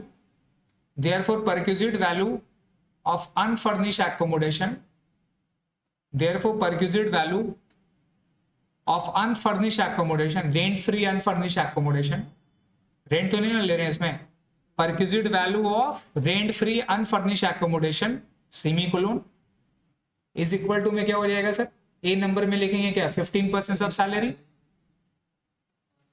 dash दे के equal to बैठाइए, कितना रुपया, 18,630, जो निकाल चुके अपने लोग, सेम होगा ना, डैश दे के 18,630 जो अपने लोग निकाल चुके। और बी नंबर में क्या हो जाएगा, lease rent paid by the employer, lease rent paid by the employer, कितना रुपया, 900 इंटू 12, कितना हो जा रहा है देखो, 10,800 बैठा लो। तो विच एवर इज लोअर, क्या लेना है, विच एवर इज लोअर, दोनों में से लोअर कौन सा, 10,800, देखो परक्विजिट वैल्यू टैक्सेबल कितना हो जाएगा, 10,800, नीचे में लिख देंगे taxable perquisite value is rupees 10,800, ठीक है, लिख लेना कहीं पर ऊपर नीचे करके, इस पर जगह नहीं मिला मेरे को, पूरा एक पेज छोड़ना चाहिए था ना, ठीक सर, हो गया। दूसरा पे आइए, क्या बोला, यहां पे आइए, देखिए क्या लिखा हुआ है, क्या बोल रहा है, अब in the above question how shall your answer differ if the employee situated property situated way city is only 12,000 60,000, तो 10 से कम रहेगा कितना परसेंट, 7.5%, और 10 के ऊपर रहेगा 25 से नीचे तो कितना परसेंट, 10%, 25 के ऊपर में 15%, तो ये फॉल कितना पे कर रहा है, 10% में कर रहा है। तो फर्स्ट वाला में क्या हो जाएगा, इफ द हाउस, यहां लिखेंगे if the house is owned by the employer, if the house is owned by employer, if the house is owned by employer, अगर हाउस अगर ओन्ड है तो यहाँ डिपेंड क्या करता है सर, पॉपुलेशन, और पॉपुलेशन यहां पर क्या हो जाएगा 10% ऑफ सैलरी। समझ रहे हैं कितना परसेंट है, 10% ऑफ सैलरी, और 10% ऑफ सैलरी कितना हो जाएगा 1,24,200 which is equal to 12,420। Clear है, समझ में आ रहा है अयाज जी? आप चेक करो ना, हमारा पॉपुलेशन कितना था 12,60,000, रिमेंबर ये वाला पॉइंट। अगर हाउस अगर ओन्ड है, हाउस अगर क्या है सर ओन्ड है, ये वाला चेक करो, हाउस अगर ओन्ड है और हमारा आबादी क्या है 10 से ज्यादा 25 से कम है, तो सैलरी का कितना परसेंट लेंगे 15 का जगह 10% हो जाएगा। तो 10% ऑफ सैलरी, तो सैलरी तो निकाल चुके अपने लोग, तो उसका 10% ले लेंगे सर, तो 10% हमारा आ गया। बी नंबर वाला में बताइए, बी नंबर वाला में कुछ चेंज होगा क्या, सेकंड वाला में कुछ चेंज होगा क्या? सेकंड वाला में आबादी से कोई मतलब था क्या? अगर इफ दी हाउस, मान लीजिए if the house is taken by rent, is taken on rent, if the house is taken on rent, तो परक्यूजिट वैल्यू क्या होगा सेम होगा जो अपने लोग पहले निकाले, कितना था 10,800, वहां लिख दीजिए perquisite value would be same as in the case number 1, perquisite value would be the same of ₹10,800 as in the case number 1। 10,800 जैसा पहले निकाले थे वैसे ही निकलेगा, कोई चेंजेस नहीं होगा, बिकॉज आबादी से यहां पर कोई मतलब नहीं था। अगर रेंट अगर हायर पे लिए तो 15% ऑफ सैलरी और hire charge whichever is lower, यही तो लेना था। क्लियर हो गया, प्रोविजन समझ में आ रहा है सर? एकोमोडेशन वाला कर लेंगे, कोई भी केस देगा तो। चलिए, तो एकोमोडेशन में अपने को यही सीखना था। नेक्स्ट में सर परक्यूजिट टैक्सेबल 17(2) हो गया हमारा, है ना, ये सब कर चुके ना। नाउ आप परक्यूजिट टैक्सेबल इसमें आइए 17(2)(6, ठीक है। अब ये क्या है, नंबर 1 में सब फ्रिंज बेनिफिट टैक्स, यहां पर लिखो टैक्स, फ्रिंज बेनिफिट टैक्स, ये हमारा पेमेंट करता है एम्प्लॉयर एम्प्लॉय की तरफ से, फुल्ली टैक्सेबल। इसको परक्यूजिट में दिखाते हैं। नाउ अब अपने लोग थोड़ा सा कुछ और इंपॉर्टेंट में चलते हैं, रेंट के अलावा और क्या इंपॉर्टेंट है।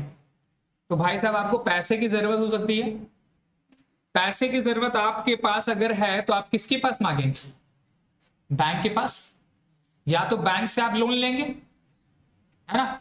अब बैंक से जो लोन लेंगे तो बैंक वाला लोन किसके बिहाफ में देगा, या तो कोई प्रॉपर्टी है तो मॉर्गेज के बिहाफ में देगा। दो तरह से लोन अप्रूव होता है, या तो मॉर्गेज या तो फाइनेंशियल्स। मॉर्गेज का बेसिस में कोई भी मॉर्गेज का बेसिस में लोन ले सकता है। आप भैया घर दो, 10 लाख का घर है, 70% 80% लोन मिलेगा आपको, बाकी 20% बैंक रिजर्व में रखता है। कल को पैसा नहीं दिए तो बैंक का फायदा कितना, 10%, पूरा 10 लाख। समझ गए? तो एक तो मॉर्गेज में मिलता है जो किसी को मिल जाएगा, दूसरा क्या मिलता है फाइनेंशियल्स। फाइनेंशियल्स के ऊपर में आपका क्या होना चाहिए, इनकम ज्यादा होना चाहिए। आप सैलरी बेसिस में तो हर महीने का सैलरी होना चाहिए, आपका प्रूफ होना चाहिए।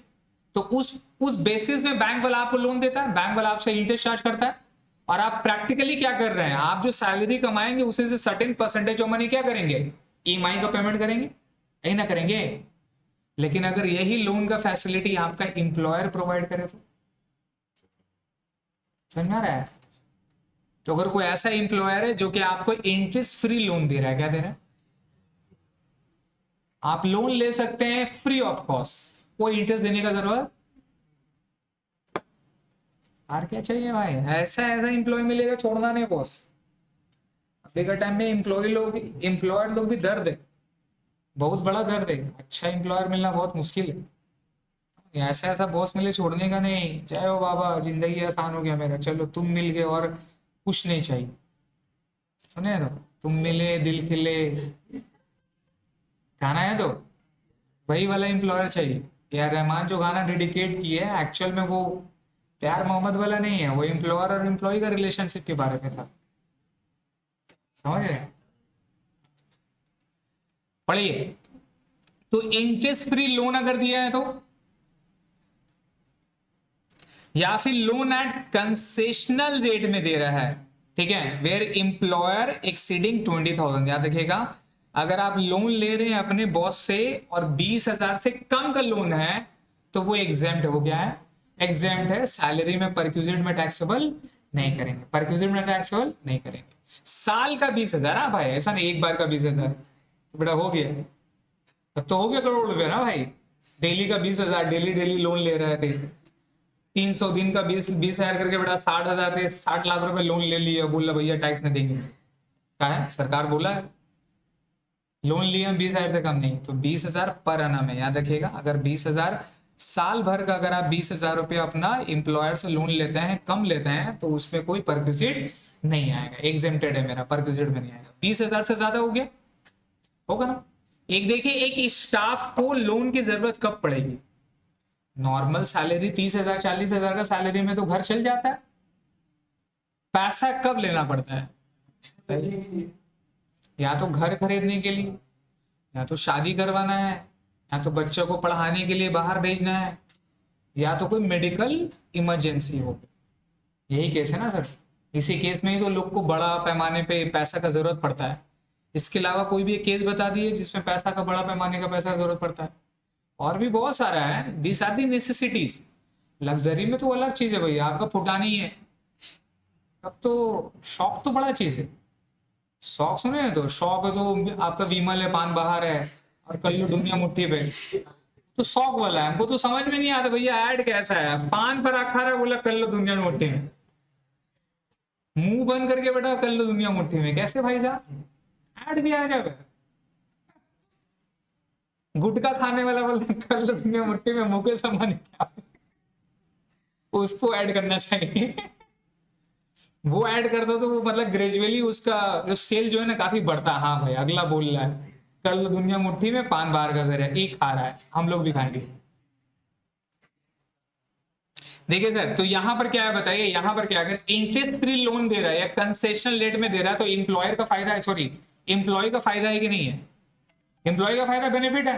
बैंक से लोन लेने जाता 14%, बॉस से लोन लेने गया लाख रुपया का, कोई इंटरेस्ट नहीं, तो फायदा कितना का होगा, फायदा कितना परसेंट का होगा। देखिए लोन तो फायदा नहीं है, लोन आप लिए तो देना पड़ेगा, अरे बॉस है नहीं देंगे, ऐसे कैसे नहीं, लोन तो आपको देना होगा, लोन इनकम नहीं है, लोन फायदा नहीं है। फायदा क्या हो गया, इंटरेस्ट जो आपका लग रहा था वो बच गया, तो बेनिफिट कितना का मिल गया, 14% का टैक्सेबल हो जाएगा एज अ परक्यूसिव लोन। क्लियर है, तो ये पूरा 14% टैक्सेबल हो जाएगा। आप मार्केट में रेट चल रहा है 14%, एम्प्लॉयर आपको इंटरेस्ट काट रहा है लेकिन 6% में दे रहा है, कितना परसेंट में, तब भी फायदा है, तब भी फायदा है, कितना परसेंट का फायदा हो रहा है, तो बेनिफिट कितना का मिल रहा, 8% या 14%, 8%, तो टैक्सेबल कितना परसेंट होगा, 8%। याद रहेगा, समझ में आ रहा है। इंटरेस्ट फ्री लोन का क्या करना है, तो इंटरेस्ट फ्री लोन में आपको लोन निकालना है, क्या निकालना है, लोन का ऊपर में इंटरेस्ट निकालना है, और इंटरेस्ट का रेट समझ में आ रहा है, जितना हमारा को बेनिफिट मिलेगा एम्प्लॉय को उतने ही रेट हमारा टैक्स। क्लियर है, पढ़िए, तो value of perquisite equal to interest computed as पर एसबीआई रेट, तो यहां पर अंडरलाइन कर लीजिए किसका रेट लेना है, एसबीआई बैंक रेट, कौन सा बैंक, एसबीआई बैंक रेट, उसका रेट लीजिएगा। डेट क्या होगा आपके लिए, एज ऑन 1 अप्रैल 2020। आपका प्रीवियस ईयर क्या है, 2021, प्रीवियस ईयर क्या है 2021, असेसमेंट ईयर क्या है 21-22, तो कौन सा डेट का लेना आपको।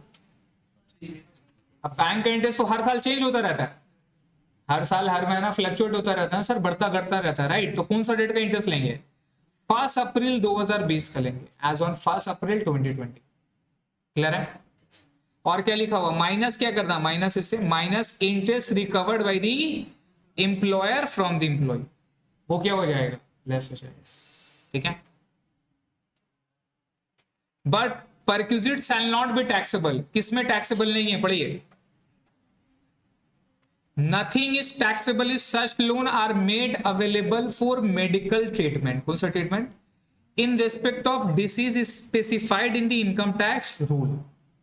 तो गवर्नमेंट देखिए, गवर्नमेंट चोर है, बेईमान है, ठीक है, सियाना है, जो बोलना है बोल लिए, डकैत नहीं। There is a word different, डकैत नहीं, समझ लिए? आपको सताएगा, परेशान करेगा, जो भी करेगा, लेकिन डकैत नहीं, ठीक है? डकैत का मतलब जो जितना भी पैसा सब लूट के चल जाएगा, नहीं। थोड़ा बहुत ह्यूमर, थोड़ा बहुत इंसानियत रहेगा इसे। तो क्या बोला कि एक तो आपको लोन भी दे रहा है, वो लोन किस पर्पस के लिए दे रहा है? मेडिकल ट्रीटमेंट के लिए, पर्पस के लिए दे रहा है। तो अगर मेडिकल ट्रीटमेंट पर्पस के लिए है और वो इनकम टैक्स का रूल में डिफाइंड है, तो क्या हो जाएगा सर? कोई टैक्सेबल नहीं हो। क्या बॉस अच्छा है, हेल्प कर रहा है, गुड। क्या बोला? वेयर द अमाउंट और लिखा हुआ, और लिखा हुआ, और where the amount of loan are not exceeding in the aggregate ₹20,000 during the previous year. Add करिए, during the previous year. Previous year में 20,000 से ज्यादा का लोन नहीं है तो भैया कोई टैक्सेबल नहीं है। चीज है। अब 20,000 रुपये साल में क्या है रे? कुछ नहीं। कुछ कुछ लोग बड़ा थूक के उड़ा देता, नहीं समझे? पान मसाला में खर्चा बहुत है। बाप रे बाप। बेटा हम लोग टाइम में शेखर मिलता था 1 रुपये में, अभी 6 रुपये। 6 रुपये भी नहीं भाई, 8 रुपया। 5 रुपये वाला अलग से खरीदो और 3 रुपये वाला अलग से उसका जर्दा खरीदो। जर्दा और ये अलग हो गया। अब तो लोग जज मत कर, लोग जज मत कर।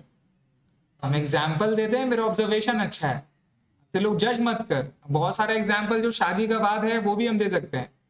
हस्बैंड वाइफ में झगड़ा वगैरह एकदम एग्जैक्ट देंगे। इसका मतलब हम शादी नहीं किया हुआ। ऑब्जर्वेशन हार्ड है मेरा, ऑब्जर्वेशन हार्ड है मेरा, समझ गए? नेक्स्ट में आइए, नंबर 2 में पढ़िए। The exemption shall not apply to so much of the loan as has been reimbursed to the employee under any medical insurance scheme. फिर बोला है further interest shall be calculated on outstanding balance. Underline करिएगा इस word को। On outstanding balance for each loan as on the last day of each month. ठीक है? इसका मतलब क्या हो गया? इंटरेस्ट जो कंप्यूट होगा हर महीना का लास्ट मंथ में जितना आउटस्टैंडिंग बैलेंस है उसके ऊपर में इंटरेस्ट चार्ज करेंगे। सपोज हम 20,000 का, हम 2 लाख का लोन लिया और 1 महीने के अंदर में 2 लाख दे दिया, तो इंटरेस्ट चार्ज होगा? इंटरेस्ट चार्ज होगा। यहां वर्ड क्या बोला बताइए? Outstanding balance for each loan as on the last day of each. तो आप 2 लाख का लोन लिए 1 तारीख को, 30 तारीख से पहले 2 लाख चुका दिए, टैक्सेबल होगा। 2 लाख का लोन लिए, 1,80,000 चुका दिए, बचा कितना? 20,000। At the end of the each month में कितना था? 20 है, टैक्सेबल होगा। चीज समझ में आ रहा है? तो एम्प्लॉयर से लोन लेना है, कैसे लेना है? 30 दिन के लिए। कितने दिन के लिए? फिर दे देंगे, फिर 1 तारीख को ले लेंगे। नहीं समझा? अरे भाई साहब टैक्स प्लानिंग करिए, दे देंगे 1 तारीख को, फिर बेटा 30 तारीख से पहले दे देंगे। ले भैया तेरा 2 दिन का बाद दे देगा। हाँ, अब वैसा एम्प्लॉयर का साथ आपका पकड़ होना चाहिए। बोला कहा भाई है क्या तू भी परेशान हो जाएगा, कर रहा है क्या? जब आप उसको प्लानिंग बताइएगा तो फैन हो जाएगा कि भाई साहब तेरा प्रमोशन करने होगा दिमाग। तो ये सारा जो प्रोविजन वगैरह देखिए, टैक्स क्या है ना, हर किसी का प्रॉब्लम है। क्या है? हर किसी का प्रॉब्लम है। लेकिन टैक्स का प्रोविजन अच्छा से जानते हैं ना, और टैक्स अगर आप प्रैक्टिशनर है तो कभी कभी ऐसा लाइफ में आएगा जहां आपको बोलने का मौका मिलेगा, समझिए। अब वहां बोल दिए भाई, झाड़ दिए, जो इज्जत में इजाफा होगा ना, जो अगला इंप्रेशन छोड़ेगा ना, अगर आपका पापा का कोई फ्रेंड उरेंड है, आप ज्ञान दे दिए, वो बाप का सामने आपको जो तारीफ होगा ना, और सडनली 1 हफ्ता तक आपका पापा आपको गाली नहीं देंगे, ये बात तो श्योर है। नहीं लगता है भाई, पढ़ाई की अगला तारीफ कर रहा था। देखिए पढ़िए यहां पर क्या लिखा हुआ। Employer gives loan to employee, कब दे रहा है वो? 5 जुलाई 2020 ऑन रुपीज कितना रुपया? 2 लाख। एसबीआई का रेट कितना % है? ऑन 1 अप्रैल 2020 को एसबीआई का रेट कितना % है? तो हमको बताइए, जिस दिन हम लोन ले रहे थे, जिस दिन हम लोन लिए 1 जुलाई को लोन लिए, 2 लाख का, तो इंटरेस्ट कब से देंगे? 1 जुलाई से लेके 31 मार्च, और जिस दिन लोन ले रहे थे उस दिन उसका रेट ऑफ इंटरेस्ट कितना था, और 1 अप्रैल 20 को कितना था? कौन सा लेंगे? जिस दिन लोन लिया, जिस दिन लोन लिया ना सर, लोन कब लिए? जुलाई में। उस दिन का रेट ऑफ इंटरेस्ट कितना था? 12%, तो उस दिन का रेट ऑफ इंटरेस्ट लेंगे ना।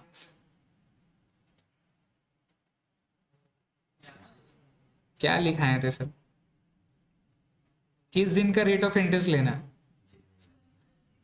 किस दिन का रेट ऑफ इंटरेस्ट लेना है? As on 1 April 2020, previous year का बिगनिंग, प्रीवियस ईयर का बिगनिंग। तो जिस दिन लोन लेंगे उस दिन से मतलब नहीं है। 1 अप्रैल का प्रीवियस ईयर में, प्रीवियस ईयर का जो फर्स्ट डे में था उस डेट का लोन का इंटरेस्ट लेना हो। तो यहां हमारा ये वाला लेंगे क्या? काट दीजिए उसको, ये नहीं आएगा। किस दिन का होगा? किस दिन का होगा? 1 अप्रैल 2011, 11%। इसी डेट का इंटरेस्ट लेना है आपको, बिगनिंग ऑफ द ईयर का आपको डेट ऑफ उसी डेट का रेट ऑफ इंटरेस्ट लेना। कैसे नहीं हुआ अभी? 1 अप्रैल 2020 है, अपने को ईयर एंडेड क्या है? 31 मार्च 21 है, तो नहीं हुआ 20-21। क्या हुआ? फुगली होगा? कौन सा चल रहा है मार्केट में नया? बता दे सर, मेरा भी घूम रहा है, ये आगे थोड़ा हम भी घूम जाएंगे, रात को नींद अच्छा आ क्या? कितना हंस रहा है? कुछ नहीं, आपने, अरे बाप रे बाप, दिमाग खराब है, गायब हो जाइएगा। नहीं नहीं नहीं, उससे बदन ना सूख जाता है इंसान का। मत समझिए आप इग्नोर कर दीजिए, आपका बारे में बात ही नहीं है। अरे बोला ना, छोड़ हटाना, दोस्त लोग बहुत सारा है, लोग जज मत क्या करेगा। और ये देखिए कितना आ रहा है। तो सर परक्विजिट वैल्यू कितना हो जाएगा? Perquisite value of interest on loan, sir निकालिए इसको। तो इंटरेस्ट ऑन लोन का फायदा हो गया ना सर, ये तो उसको फ्री में दे रहा था। अगर ये लोन लेता तो कितना इंटरेस्ट पड़ता? 2 लाख का कितना परसेंट रेट लेंगे? 11%। और कब से काउंट होगा? अप्रैल से। अप्रैल का डेट लिए रेट ऑफ इंटरेस्ट, तो अप्रैल से काउंट करेंगे। हो ही गया। जब से लिए तो कब से ले रहे हैं? जुलाई से लेके मार्च तक। कितना महीना हुआ? 9 महीना। जोड़ी जी कितना आ गया? जोड़ी कितना हो रहा? समझ में आ रहा है वाला पॉइंट? ऐसे दिया हुआ है तेरे जैसा लड़का लोग के लिए, जो ले लेगा खुशी में। समझ रहा है? कितना आ रहा? 16,000। क्लियर हो गया? दूसरा वाला पे आइए। जाना दे, जाना बे। 1 महीना का बाद आ रहा, फिर बोला बस करिए। क्या है? खोटा हो गया तेरा। नेक्स्ट में देखिए, employer gives loan to employee 30,000। कब दे रहा वो? 1 अप्रैल 2020 को। और एम्प्लॉय रिपे कर दे रहा 12,000। कब रिपे कर रहा है? 1 जुलाई 2020। समझ में आ रहा है? तो कैसे निकलेगा? बोलिए। 20,000 से ज्यादा हो गया तो भैया इंटरेस्ट टैक्सेबल होगा ड्यूरिंग द ईयर पे, है ना? तो आप रेट ऑफ जब इंटरेस्ट लोन निकालेंगे तो कितना निकालेंगे? पूरा पूरा पूरा। आप चेक करो पहले, यहां 2 तरह का हो गया। एक हो गया 1 अप्रैल 2020 से लेके कब तक? 30 जून 2020 तक, है ना? और फिर कब से होगा? फिर होगा 1 जुलाई 2020 से लेके कब तक? 31 मार्च 2021। समझ रहे हैं? यहां तक मेरा लोन कितना रहा? 30,000 के ऊपर कितना परसेंट? 11%।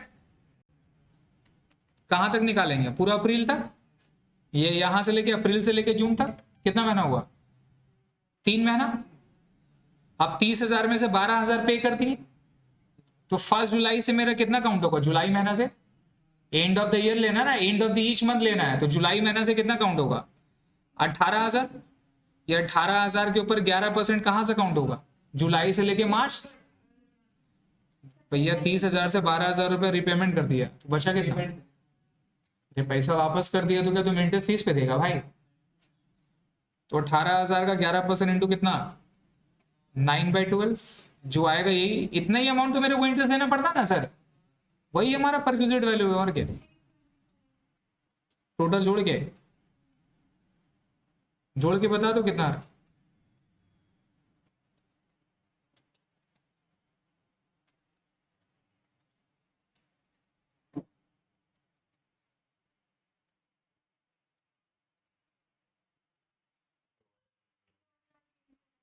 2,310,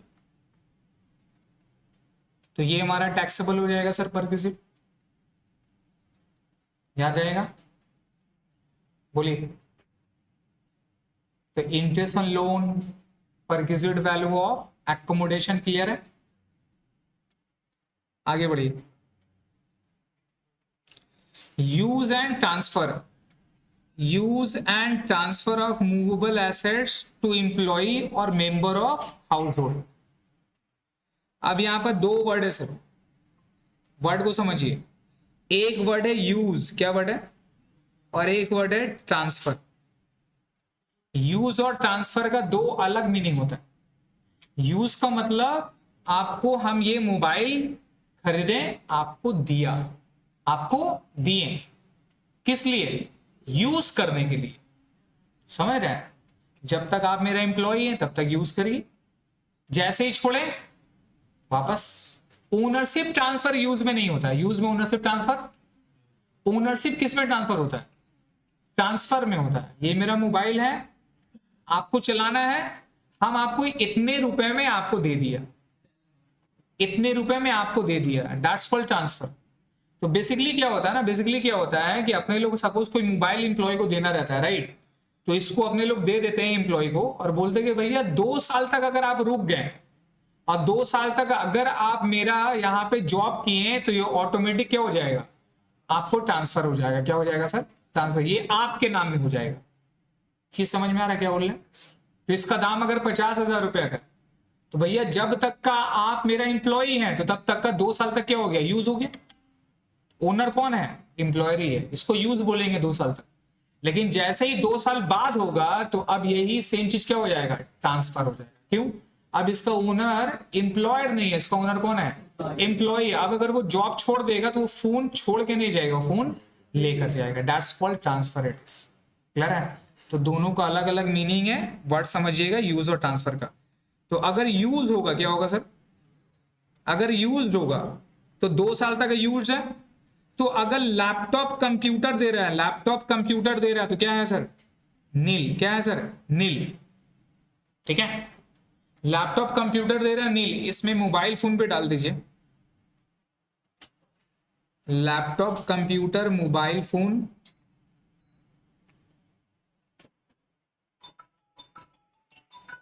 ठीक है, मोबाइल फोन, टैबलेट,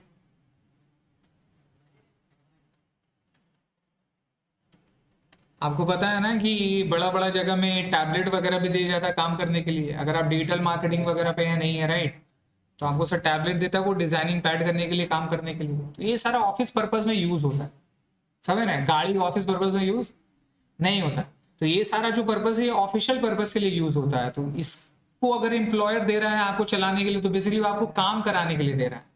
तो क्या है सर, एग्जेम्प्ट होगा। क्या होगा सर, एग्जेम्प्ट होगा, नील। नेक्स्ट में क्या बोला, अगर मूवेबल एसेट से अदर देन, मूवेबल एसेट क्या है सर, अदर देन, तो अदर देन कोई भी रहेगा सर, याद रखिएगा 10%, कितना percent, 10% of actual cost of assets or the amount of rent or charge by या payable by the employer as the case may be. ठीक है, अगर रेंट पे लेके दे रहे हैं तो भैया जितना हायर चार्जेस, रेंटल चार्जेस, और अगर खुद का है वो दे रहा है आपको चलाने के लिए, तो जितना कॉस्ट हो सके कितना परसेंट, 10%। ये मोबाइल का दाम 50,000 है, मैं अपने एम्प्लॉय को दे दिया चलाने के लिए, बेटा ले चला, एंजॉय कर, तो उसका अकाउंट में कितना टैक्सेबल होगा, बेनिफिट मिल रहा है ना वो सर उसको। तो ये मोबाइल का 5% या 10%, दैट इज 5,000 उसका इसमें टैक्सेबल हो जाएगा हर साल। अब ये 2 साल तक चला है तो 2 साल तक 5,000 टैक्सेबल हो गया। क्लियर है?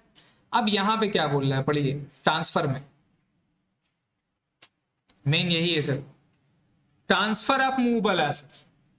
अब वो अगर ट्रांसफर कर दिया, ट्रांसफर का मतलब ओनरशिप किसका हो गया, एम्प्लॉय का हो गया, लेकिन 2 साल तो चलाया कि नहीं चलाया, तो सर अब 2 साल के बाद इसका वैल्यू 50,000 होगा, 2 साल के बाद इसका वैल्यू 50,000 होगा, कम होगा। तो इससे क्या लेस करना है, डेप्रिसिएशन कितना साल का, वो जो वैल्यू आएगा वही वाला वैल्यू उसको क्या मानना है, टैक्सेबल वैल्यू मानना।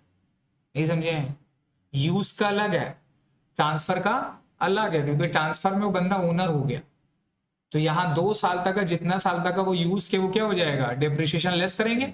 जो वैल्यू आएगा, बुक वैल्यू आएगा, उसी वैल्यू को अपने लोग मानेंगे taxable value of transfer of certain assets. वही चीज यहां पर बोला है, पढ़िए।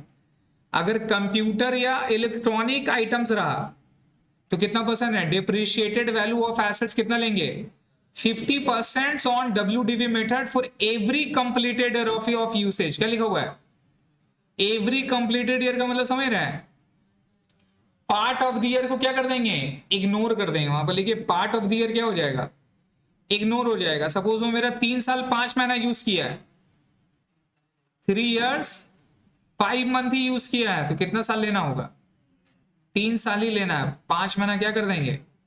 तो इसका मतलब यहां पे डेप्रिसिएशन फ्रैक्शन में नहीं निकलेगा, ईयर वाइज पे निकला। और मेथड कौन सा है, नाउ WDV पता है कैसे निकालते हैं। सपोज ये मोबाइल मेरा 50,000 मैंने दिया था, ये बेटा 3 साल तक यूज किया है, तो डेप्रिसिएशन कितना साल का ये निकालेंगे, 3 साल तक। कैसे, फर्स्ट ईयर का लेस डेप्रिसिएशन, 50,000 पे कितना परसेंट, 50%, कितना हो गया 25,000, लेस करके कितना हो गया 25,000। सेकेंड ईयर पे फिर डेप्रिसिएशन किस पे, 50 पे, WDV मेथड है, किस पे निकलेगा, 25 पे, 25 का 50%, 12,500।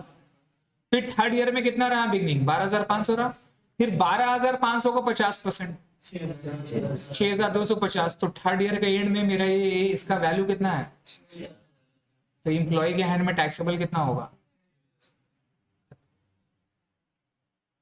क्लियर है भाई, ना लोच है,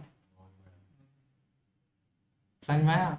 इसी तरह से बाकी के बारे में लिखा हुआ है, एक बार पढ़ लीजिए। मोटर्स कार कंप्यूटेड, इसको ऊपर डिवीजन कितना परसेंट है, 20% ऑन WDV है।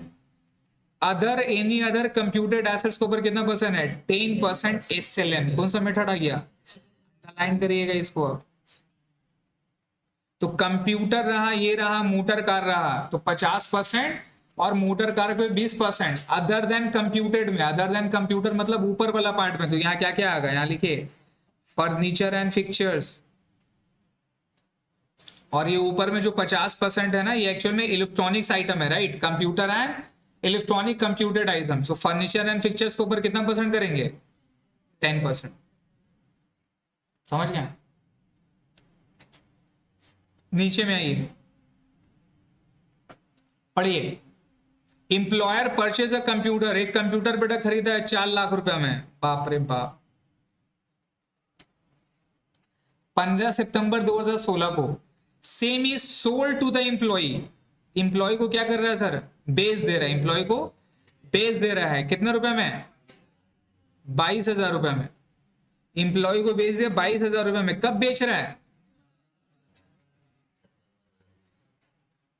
तो हमको बताइए ईयर कितना हुआ,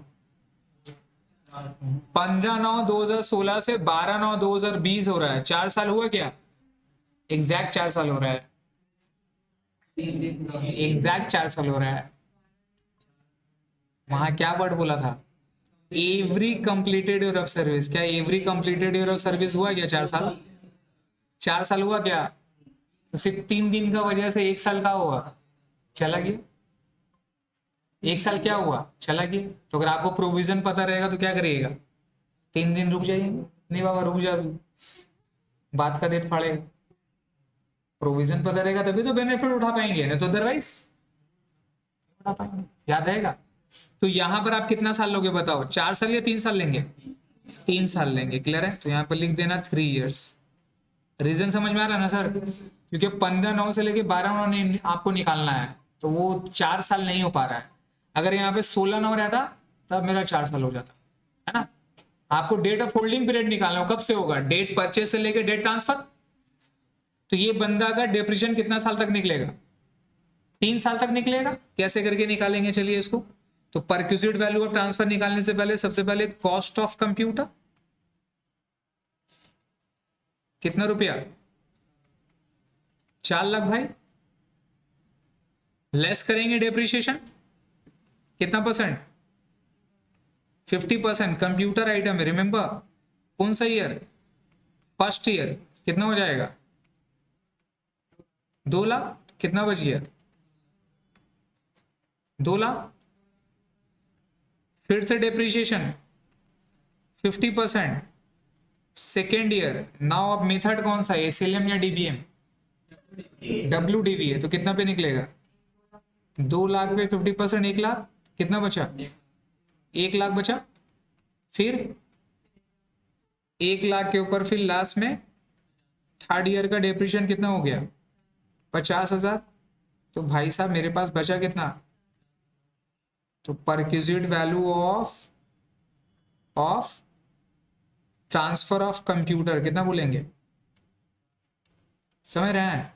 perquisite value of transfer of computer कितना हो जाएगा, 50,000। Taxable in the hand of employee, taxable in the hand of employee. कितना रुपए टैक्सेबल करेंगे आप, 50,000 टैक्सेबल करेंगे। ये 22,000 जो मेरा किया है, इससे कोई मतलब, 22,000 से कोई मतलब नहीं है। वो कितना में बेच रहे अपने को उससे मतलब नहीं, ये 50,000 टैक्सेबल। क्लियर है। इसी तरह से 18 नंबर बना लीजिएगा, सेम है, ठीक है। ये perquisite in respect of medical facilities, ये क्या था, अगर ओन हॉस्पिटल मेडिकल फैसिलिटी होता ना सर, अगर खुद का हॉस्पिटल है, किसका खुद का, एम्प्लॉयर का, क्या हो जाएगा, एग्जाम। गवर्नमेंट हॉस्पिटल है, अगर स्पेसिफाइड हॉस्पिटल है, जैसा न्यूरो साइंस हो गया स्पेशल के लिए, जैसा डायबिटिक सेंटर है डायबिटिक हॉस्पिटल के लिए, राइट, जीडी है। इस तरह से कोई स्पेसिफाइड हॉस्पिटल है, ये गवर्नमेंट स्पेसिफाइड है, क्या हो जाएगा, फुल्ली एग्जाम। अदर केसेस में क्या होता है sir, standard deduction fix of ₹50,000 is exam. Standard deduction 50,000 देते हैं अपने लोग, तो ये अगर अदर केस में रहेगा तो यहां पे लिखिए fully taxable. Since standard deduction अपने लोग देते हैं, इसीलिए इसको अपने लोग फुल्ली टैक्सेबल करेंगे, ठीक है। इसके बाद में 5 नंबर में आइए, वैल्यू ऑफ गिफ्ट वॉचर। आपको पता वॉचर देता है, वॉचर आपका बर्थडे में आपको वॉचर देता है। जैसे हम जिस कंपनी में थे वहां पर टिकट मिलता था अपने लोग, बर्थडे में आपको 750 रुपया का बुक माई शो का वॉचर मिलता था, 2 जन का। ऑब्वियसली 1 जन का क्या देगा, उसको भी पता था भैया 2 जन का देना है, तो 2 जन का हर बर्थडे में वो वॉचर आपको मिलेगा। मेल आता था, मेल में कोड मिल गया भाई साहब, कोड को रिडीम करके आप घूमिए। तो वो वॉचर आपका 750 रुपए का था। वो भी क्या होगा, टैक्सेबल होना चाहिए भैया। बेनिफिट तो मिला मेरे को, बॉस से मिला, तो टैक्सेबल होगा सैलरी में, नहीं। यहाँ क्या लिखा पढ़िए, अगर ऐसा कोई वॉचर वगैरह अगर देता है तो वैल्यू ऑफ गिफ्ट कितना का होना चाहिए, 5,000 से बिलो का, तो वो टैक्सेबल नहीं होगा। आप देख रहे हो पूरा सैलरी का क्या कर सकता है नहीं कर सकता है, वो सब कुछ गिवन है, समझ रहे हैं, A to Z पूरा डिटेल वहां पर मेंशन है। नाउ अब जो हमारा इंपॉर्टेंट टॉपिक पे है वो है बस यही वाला, और इसके बाद में प्रोविडेंट फंड, ये वाला देख लीजिए ना, लास्ट वाला। Value of use of motor car, क्या दे रहे हैं सर, गाड़ी दे रहे हैं आपको, क्या दे रहे हैं आपको, गाड़ी दे रहे हैं। तो गाड़ी पे ना चीज समझिएगा, गाड़ी में 2 तरह का खर्चा है, एक खरीदने का और एक मेंटेन करने का। आपको पता है, खरीदने का और मेंटेन करने का। अगर आप एक गाड़ी को पूरा जिंदगी भर यूज किए 10 साल 15 साल, तो उसका खरीदने से ज्यादा 10 साल का उसका मेंटेनेंस का खर्चा पड़ जाता है, बता। लेकिन वो हर साल होता रहता है, हर महीना होता रहता है, इसको आपको पता नहीं चलता, उसका खर्चा उसका कॉस्ट से ज्यादा होता है, समझ गए। तो अगर आप चेक करोगे, जैसा कि मान लो कि अगर आप कोई भी एक बाइक खरीदे, तो मेरे हिसाब से पेट्रोल वगैरह ये लेके महीना का 3,000 रुपया खर्चा है, एक स्कूटी एक बाइक पे, समझ गए। तो 3,000 के हिसाब से 1 साल का कितना होगा, 36,000 रुपये। आप 5 साल चलाएं तो कितना हो गया, 1.5 लाख रुपए हो गए। आप स्कूटी खरीदे 70-80 हजार में, 5 साल में डबल मेंटेनेंस में लग गया। तो यहाँ पे मोटर कार आपको तो एम्प्लॉयर दे रहा है, लेकिन भाई वो मोटर कार के साथ साथ जो खर्चा है वो भी कौन दे रहा है, समझ रहे हैं? तो ये भी आपको समझना पड़ेगा कि अगर वो कार ओन किसका है, कार एम्प्लॉयर का है और खर्चा भी एम्प्लॉयर दे रहा है, पहला पॉइंट। दूसरा पॉइंट क्या है, कार एम्प्लॉयर का है, खर्चा एम्प्लॉय कर रहा है, खर्चा एम्प्लॉयर नहीं कर। थर्ड वाला पॉइंट क्या होगा, थर्ड वाला होगा कि बेटा गाड़ी एम्प्लॉय का है लेकिन खर्चा कौन कर रहा है, एम्प्लॉयर कर रहा है। परम्यूटेशन कॉम्बिनेशन मैच करिए। और फोर्थ वाला में क्या है, ना एम्प्लॉयर खर्चा कर रहा है ना एम्प्लॉयर गाड़ी दे रहा है, तो भैया परक्विजिट होगा क्या, नहीं होगा। तो 3 कंडीशन है, नहीं समझे? हम मान लीजिए बॉस हैं, आप लोग एम्प्लॉई है, हम आपको गाड़ी देना चाहते हैं, राइट, आप लोग को गाड़ी देना चाहते हैं, तो भाई साहब सिर्फ गाड़ी देंगे या आपको उसके साथ साथ मेंटेनेंस का जो खर्चा पेट्रोल वगैरह है वो भी देंगे, ये भी तो बात होगा ना। बेटा तेरे को गाड़ी दे दिया, ले बाबू तेरे को गाड़ी दे दिया, ते खत्म, अरे बाबा अगला आदमी गाड़ी दे दिया, खर्चा नहीं दे रहा भाई साहब, पेट्रोल का खर्चा मर जाएंगे हम तो। बात समझ आ रहा है? तो सिर्फ गाड़ी लेके फायदा है क्या, उसका खर्चा भी तो चाहिए भाई साहब, कम से कम तुम बेटा पेट्रोल का खर्चा दे दो। तो अगर गाड़ी भी हम दे रहे हैं तो car owned by the employer है और मेंटेन बाय भी कौन है, एम्प्लॉयर है। कार ओन्ड है maintain by the employer, clear है? तो फर्स्ट वाला केस। दूसरा केस क्या है, कार ओन कौन कर रहा है, एम्प्लॉयर, लेकिन मेंटेन बाय कौन है, एम्प्लॉय, सेकंड वाला केस। थर्ड वाला में क्या होता है, थर्ड वाला में कार ओन्ड बाय एम्प्लॉय है, गाड़ी उसका है लेकिन मेंटेन बाय कौन कर रहा है, एम्प्लॉयर, खर्चा कौन दे रहा है, एम्प्लॉयर, क्लियर है? नेक्स्ट में अब देखिए, गाड़ी अगर 3 तरह से यूज होता है, यूज भी कितना तरह का, 3 तरह का।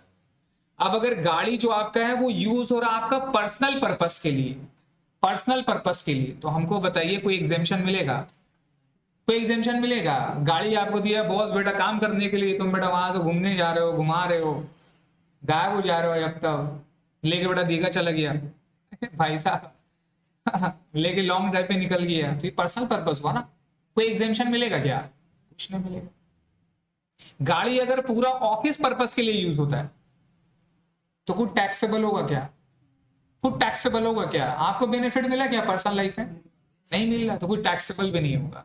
लेकिन गाड़ी पर्सनल पर्पस के लिए भी है और बिजनेस पर्पस के लिए भी है, तो आप बता पाएंगे कितना घंटा बिजनेस के लिए चला और कितना घंटा पर्सनल के लिए चला, पॉसिबल है? तो पता चला बेटा एक तो अकाउंटेंट रखने होगा जो तेरा बगल में घूमेगा, वे ते घर जा रहा है, देख हम तेरे को देख लिया थे घर जा रहा है, 1 घंटा इसमें काउंट होगा, तो बॉस को बोल देंगे देख रहा हो, एक सीसीटीवी कैमरा है। पॉसिबल है? हमको बताइए क्या पॉसिबल है? क्या गाड़ी कितना पर्पस पर्सनल और कितना प्रोफेशनल पर्पस के लिए यूज हो रहा है, क्या पॉसिबल है निकालना किसी के लिए? पॉसिबल नहीं है सर, आप काउंट नहीं कर पाएंगे। ठीक समझ में आ रहा है? तो यहां पर कंडीशन यही है कि अगर if the car provided by the employer use by the personal purpose fully taxable, जितना भी उसका वर्थ है वैल्यू फुल्ली टैक्सेबल। अगर प्रोफेशनल पर्पस के लिए यूज हो रहा है फुल्ली एग्जेम्प्ट, कोई भी टैक्सेबल। लेकिन पर्सनल और प्रोफेशनल दोनों पर्पस के लिए यूज हो रहा है तो यहां पे ये वाला पार्ट अप्लाई होगा, क्लियर है? और उसमें 3 केस है, पढ़िए क्या लिखा हुआ है। नंबर 1 में क्या है, कार क्या लिखा हुआ है सर, ओन्ड या फिर हायर बाय एम्प्लॉयर, और एक्सपेंसेस भी कौन दे रहा है, तो ज्यादातर केस कौन सा रहता है, 1 नंबर ही रहे। इसमें क्या बोला बताइए, पर्सनल पार्टली पर्सनल यूज, कौन सा पर्पस के लिए?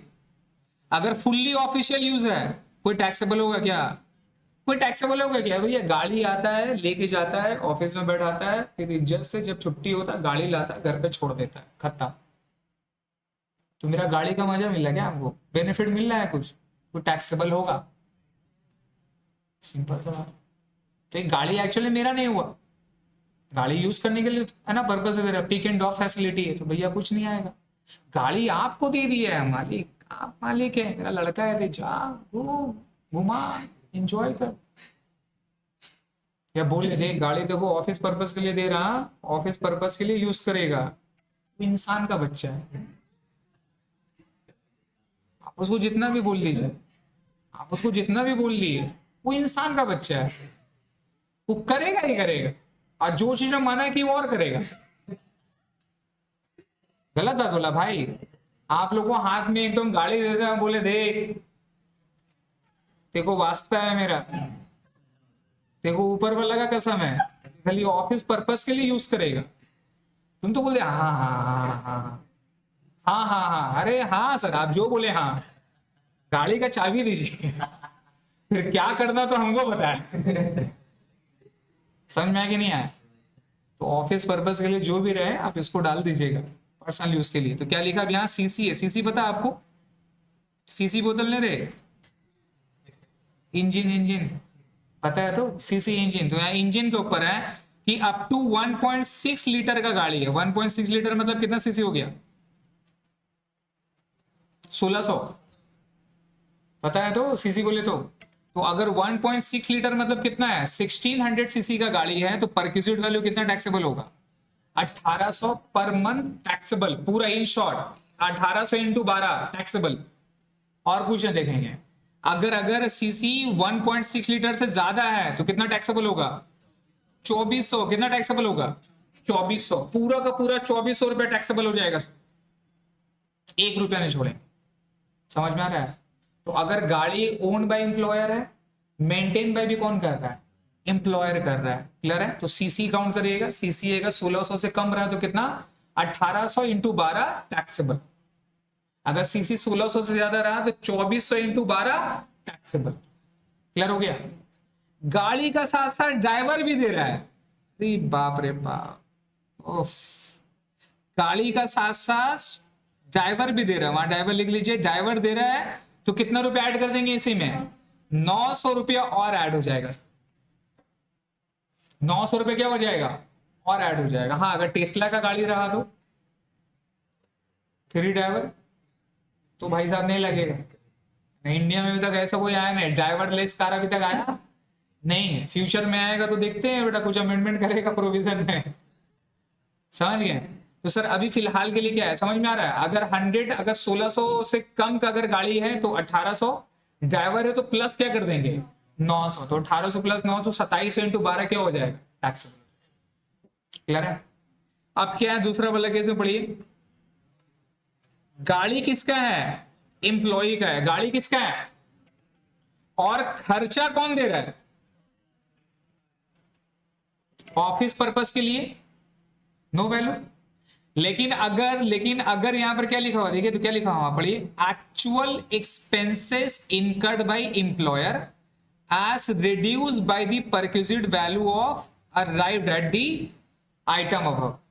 मतलब जितना भी वो मेरा खर्चा किया है, जितना भी वो मेरा खर्चा कर रहा है, वो मेरा खर्चा वहां पर क्या हो जाएगा? टैक्सेबल हो जाएगा। नहीं समझे? जितना खर्चा वो कर रहा है वो खर्चा क्या हो जाएगा? टैक्सेबल हो जाएगा। क्योंकि भैया कार किसका है?